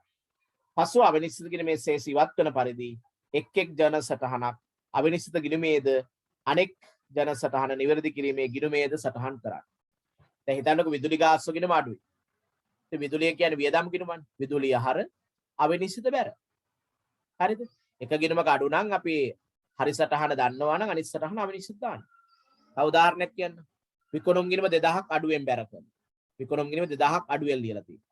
විකුණුම් කියන ආදායම් ගිණුම බැර සටහන. ඒතර 2000ක් අඩු නම් අන්න විකුණුම් බැර කරා අපි. විකුණුම් ගිණුම විතරක් නම් දෝෂ තියෙන්නේ. විකුණුම් බැර කරපුවාම හර කරන්න වෙන්නේ කොහොමද? අවිනිශ්චිත ගිණුම. විකුණුම් බැර අවිනිශ්චිත හරනේ. අන්න ඒ විදිහට ගන්න. 3. ශේෂ පිරික්සමේ සමානතාවයට බල නොපාන වරදක් නම් අදාළ වැරදි සහගත ගිණුම් දෙකම හෝ කිහිපය හඳුනාගෙන නිවැරදි කළ යුතුයි. ශේෂ පිරික්සමේ අසමානතාවයට බලපාන්නේ නැත්නම් අපි ගිණුම් දෙකේම නිවැරදි සටහන් තියන්න. දැන් ගැණුම් ඉන්වොයිස් මගේ හැරිලා නම් ගැණුම් හර ණය හිමි බැර. විකුණුම් ඉන්වොයිස් මගේ හැරිලා ණයට විකුණුම ලියලා නැහැ. විකුණුම් බැර ණය ගැති හර අවිනිශ්චිත වෙන්නේ නැහැ. ඒවා විනිශ්චිත වෙන්නේ නැහැ. හරි අවසාන ඡේද හරියන්න. වැරදි නිවැරදි කිරීම පළමුව පොදු ජර්නලයේ වාර්තා කළ යුතු අතර පසුව අදාළ ලෙජර් ගිණුම් වල වාර්තා කරයි. අනිවාර්යෙන් මේ වැරදි නිවැරදි කිරීමේ සටහන අපි ලියන්න ඕනේ කොහෙද? පොදු ජර්නලයේ සටහනක් වශයෙන් වෙනම ලිවිය යුතුමයි. වැරදි නිවැරදි කිරීම පළමුව පොදු ජර්නලයේ වාර්තා කළ යුතු අතර පසුව අදාළ ලෙජර් ගිණුම් වල වාර්තා කරයි. සියලු වැරදි නිවැරදි කළ පසු සංශෝධිත ශේෂ පිරික්සමක් සකස් කරගත හැකියි. ඔය දැන් මේ වැරදිත් එක්ක අපිට එතනින් එහාට යන්න බෑ. වැරදිත් එක්ක ව්‍යාපාරේ ලාභය හුවොත් ඒත් වැරදි ලාභයක් එන්නේ. නේද? වත්කවක්කම් හිමිකා වැරදිවල ඉවොත් මූල්‍ය තත්ත්වයක් ව්‍යාපාරේ වැරදිනේ. මූල්‍ය තත්ත්ව ප්‍රකාශය මතකයි. හරි. ඉන්පසු සංශෝධිත ශේෂ පිරික්සුම් මත පදනම්ව මූල්‍ය වර්ෂය අනිකුත් ගැලපුම් සටහන ඇතුළත් කොට මූල්‍ය වාර්තා සකස් කරයි. එහෙනම් අන්තිමට අපි වැරදි ටික ඔක්කොම සංශෝධනය කරලා තියෙනවා. වැරදි ටික ඔක්කොම සංශෝධනය කරලා තමයි අපි ලාභ ලාභ ප්‍රකාශ නිවැරදිව හදන්නේ. යම් ව්‍යාපාරයක් වැරදි හා දෝෂ සහිතව මූල්‍ය ප්‍රකාශන සකස් කර තිබුණේ නම් ඒ මත ගණනය කළ ලද කෙටුම්පත් ලාභයද වැරදි සහගත විය. දැනට මේ වැරදිත් එක්ක ලාභය හොයලා නම් ලාභයත් වැරදි. අපි මේ වැරදි ලාභයක් දුන්නොත් ඒ ලාභය සංශෝධනය කරන්න. බලමු මේ වගේ ගණන් තියේද කියලා මේකේ සස්පෙල්ට් නම් තියෙනවා. ලාභ සංශෝධනය. හරි. දැන් විදුලි ගාස්තු කියන එක අඩුවෙන් අරන්. විදුලි ගාස්තු කියන එක අඩුවෙන් අරන් තමයි ලාභය හොයලා තියෙන්නේ. අපි දැන් නිවේදිකාන්න විදුලි ගාස්තු හර කරා. වියදමක් වැඩි කරා. වියදමක් වැඩි වෙනකොට ව්‍යාපාරේ ලාභය අඩු වෙනවා කියලා ලාභය සංශෝධනය කරන්න. එහෙම තිබ්බොත් බලමු. එවිට වැරදි නිවැරදි කිරීම තුළින් කෙටුම්පත් ලාභයට වන බලපෑම දක්වීම ලාභ සංශෝධන ප්‍රකාශනය පිළියෙල කරා. එතකොට දැනටමත් අපි මේ අවිනිශ්චිත කිරීම තියෙද්දි නම් ලාභය හොයලා තියෙන්නේ. අවිනිශ්චිත කිරීම තියෙද්දි නම් අපි ලාභය හොයලා තියෙන ආදාය වියදම් දාලා. එතකොට අපි මොකද කරන්නේ? මේ දීලා තියෙන ලාභයට අපි කියනවා කෙටුම්පත් සුද්ධ ලාභය. වැරදි සහගත ලාභයට කියන්නේ මොන ලාභය කියලාද? කෙටුම්පත් ලාභය. ඒ කෙටුම්පත් ලාභය අපි නිවැරදි ලාභයක් බවට පත් කරගන්නවා. ඒකට අපි ලාභ සංශෝධන ප්‍රකාශනයක් කියලා විශේෂ ප්‍රකාශයක් පිළියෙල කරනවා. ඒවා ගණන් වල තිබ්බොත් අපි හදමු. හරි? ලාභ සංශෝධන ප්‍රකාශන. එතෙන් අපිට සරල දෙයක් තියෙන්නේ. අපි වැරද්දක් නිවැරදි කරද්දී අලුතෙන් වියදමක් වැඩි වුණා නම් මොකද ගන්න ලාභේ? අඩු වෙනවා. එතන දැනගන්න තියෙන්නේ ව්‍යාපාරික වියදම් සහ ලාභය අතර තියෙන ඍණ සම්බන්ධයක්. වියදමක් වැඩි වුණොත් ලාභය අඩු වෙනවා. වියදමක් අඩු වුණොත් ලාභය වැඩි වෙන එක කියන්නේ ප්‍රතිලෝම ඍණ සම්බන්ධයක් කියනවා. එස අපි වැරද්දක් නැති කරද්දී වියදමක් අලුතෙන් වැඩි වුණා නම් අන්න ලාභය අඩු කරනවා. වැරද්දක් නිවැරදි කරද්දී වියදමක් අඩු වුණා නම් ලාභය වැඩි කරන්න. හරි? වියදමක් වැඩි වුණා නම් ලාභය අඩු කරන්න. වියදමක් අඩු වුණා නම් ලාභය වැඩි කරන්න. ඊට පස්සේ ආදායමට වෙනසක් වුණා. ආදායමට වෙනසක් වුණා. ඒ කියන්නේ අපි වැරද්දක් නැති කරද්දී අලුතෙන් ආදායමක් වැඩි වෙනවා. දැන් මම ඉස්සෙල්ලා කිව්වේ විකුණුම් ගිණුම අඩුවෙන් බැර කළා 2000. දැන් නිවැරදිකද්දී විකුණුම් බැර වෙනවනේ. අන්න ආදායම වැඩි වෙනවනේ. ලාභයක් වෙනවද? ලාභය වැඩි වෙනවා. ආදායම් සහ ලාභය අතර තියෙන අනුලෝම හේවත් ධන සම්බන්ධය. ආදායම වැඩි වීමේදී ලාභය වැඩි වෙන්න ඕනේ. ආදායම අඩු වීමේදී ලාභය අඩු වෙන්න ඕනේ. අපි වැරද්ද නැති කරද්දී ආදාය වැඩි වුණා කියන ලාභය වැඩි කරන්නේ. අපි වැරද්ද නැති කරද්දී ආදායම අඩු වුණා නම් ලාභය අඩු කරන්නේ. ඔන්න ඔච්චරයි ලාභ සංශෝධනය යන්නේ. වියදම් සහ ලාභ ආදායම් සහ වියදම් සහ ආදායම් ටික තමයි ලාභ සංශෝධනයට ගන්න. හරි? එතනදී මතක තියාගන්න වියදම් වැඩි වුණොත් ලාභය අඩු වෙනවා. වියදම් අඩු වුණොත් ලාභය වැඩි වෙනවා නිවැරදි කරන්නේ. ආදායම වැඩි වුණොත් ඒත් ලාභය වැඩි වෙනවා. ආදායම අඩු වුණොත් ලාභය අඩු වෙනවා කියලා මතක තියාගන්න පුළුවන්. හරි. ඔන්න ඔය ටික තමයි අපිට සාකච්ඡා කරන්න තියෙන්නේ. දැන් අපි තියරි කාරණා සියල්ලම කතා කරමු. ආයේ තියරි මොනවත් අපි කතා කරන්නේ. මේකේ අභ්‍යාස ගණනාවක් දාලා තියෙනවනේ. එහෙනම් අපි ඊළඟ දවසේ අභ්‍යාස ටික කරෙන් පස්සේ අවිනිශ්චිත කිරීම පාඩම නැත්නම් වැරදි නිවැරදි කිරීමේ පාඩම එතනින් අවසන් කරමු. හරි? ඒක ලොකු කාලයක් ගන්න නැහැ. ඉක්මනට පාඩම් ටික කතා කරනවා. හරි? එහෙනම් අදින් අපි වැරදි නිවැරදි කිරීම පාඩම අවසන් කරමු. පාඩම අවසන් කරලා ගණන් ටික තාම හැදුවේ නැහැ. ගණන් ටික හදපුවම තව එක දවසයි මේකට යන්නේ. අපේ දෙකක් තියෙනවා ගණන් ටික හැදිය හැකි. එතනින් අපි අවසන් කරන ඊට පස්සේ සංකල්ප පාඩම් පටන් ගන්නවා. හරි? එහෙනම් අද අපි අවසන් කරපු ඒ කරපුවා ඔක්කොම නැවත කියවලා හොඳට පාඩම් කරලා ගන්න. කටපාඩම් තියාගන්න. හරි. එහෙනම් අවසන් කරමු. හරි.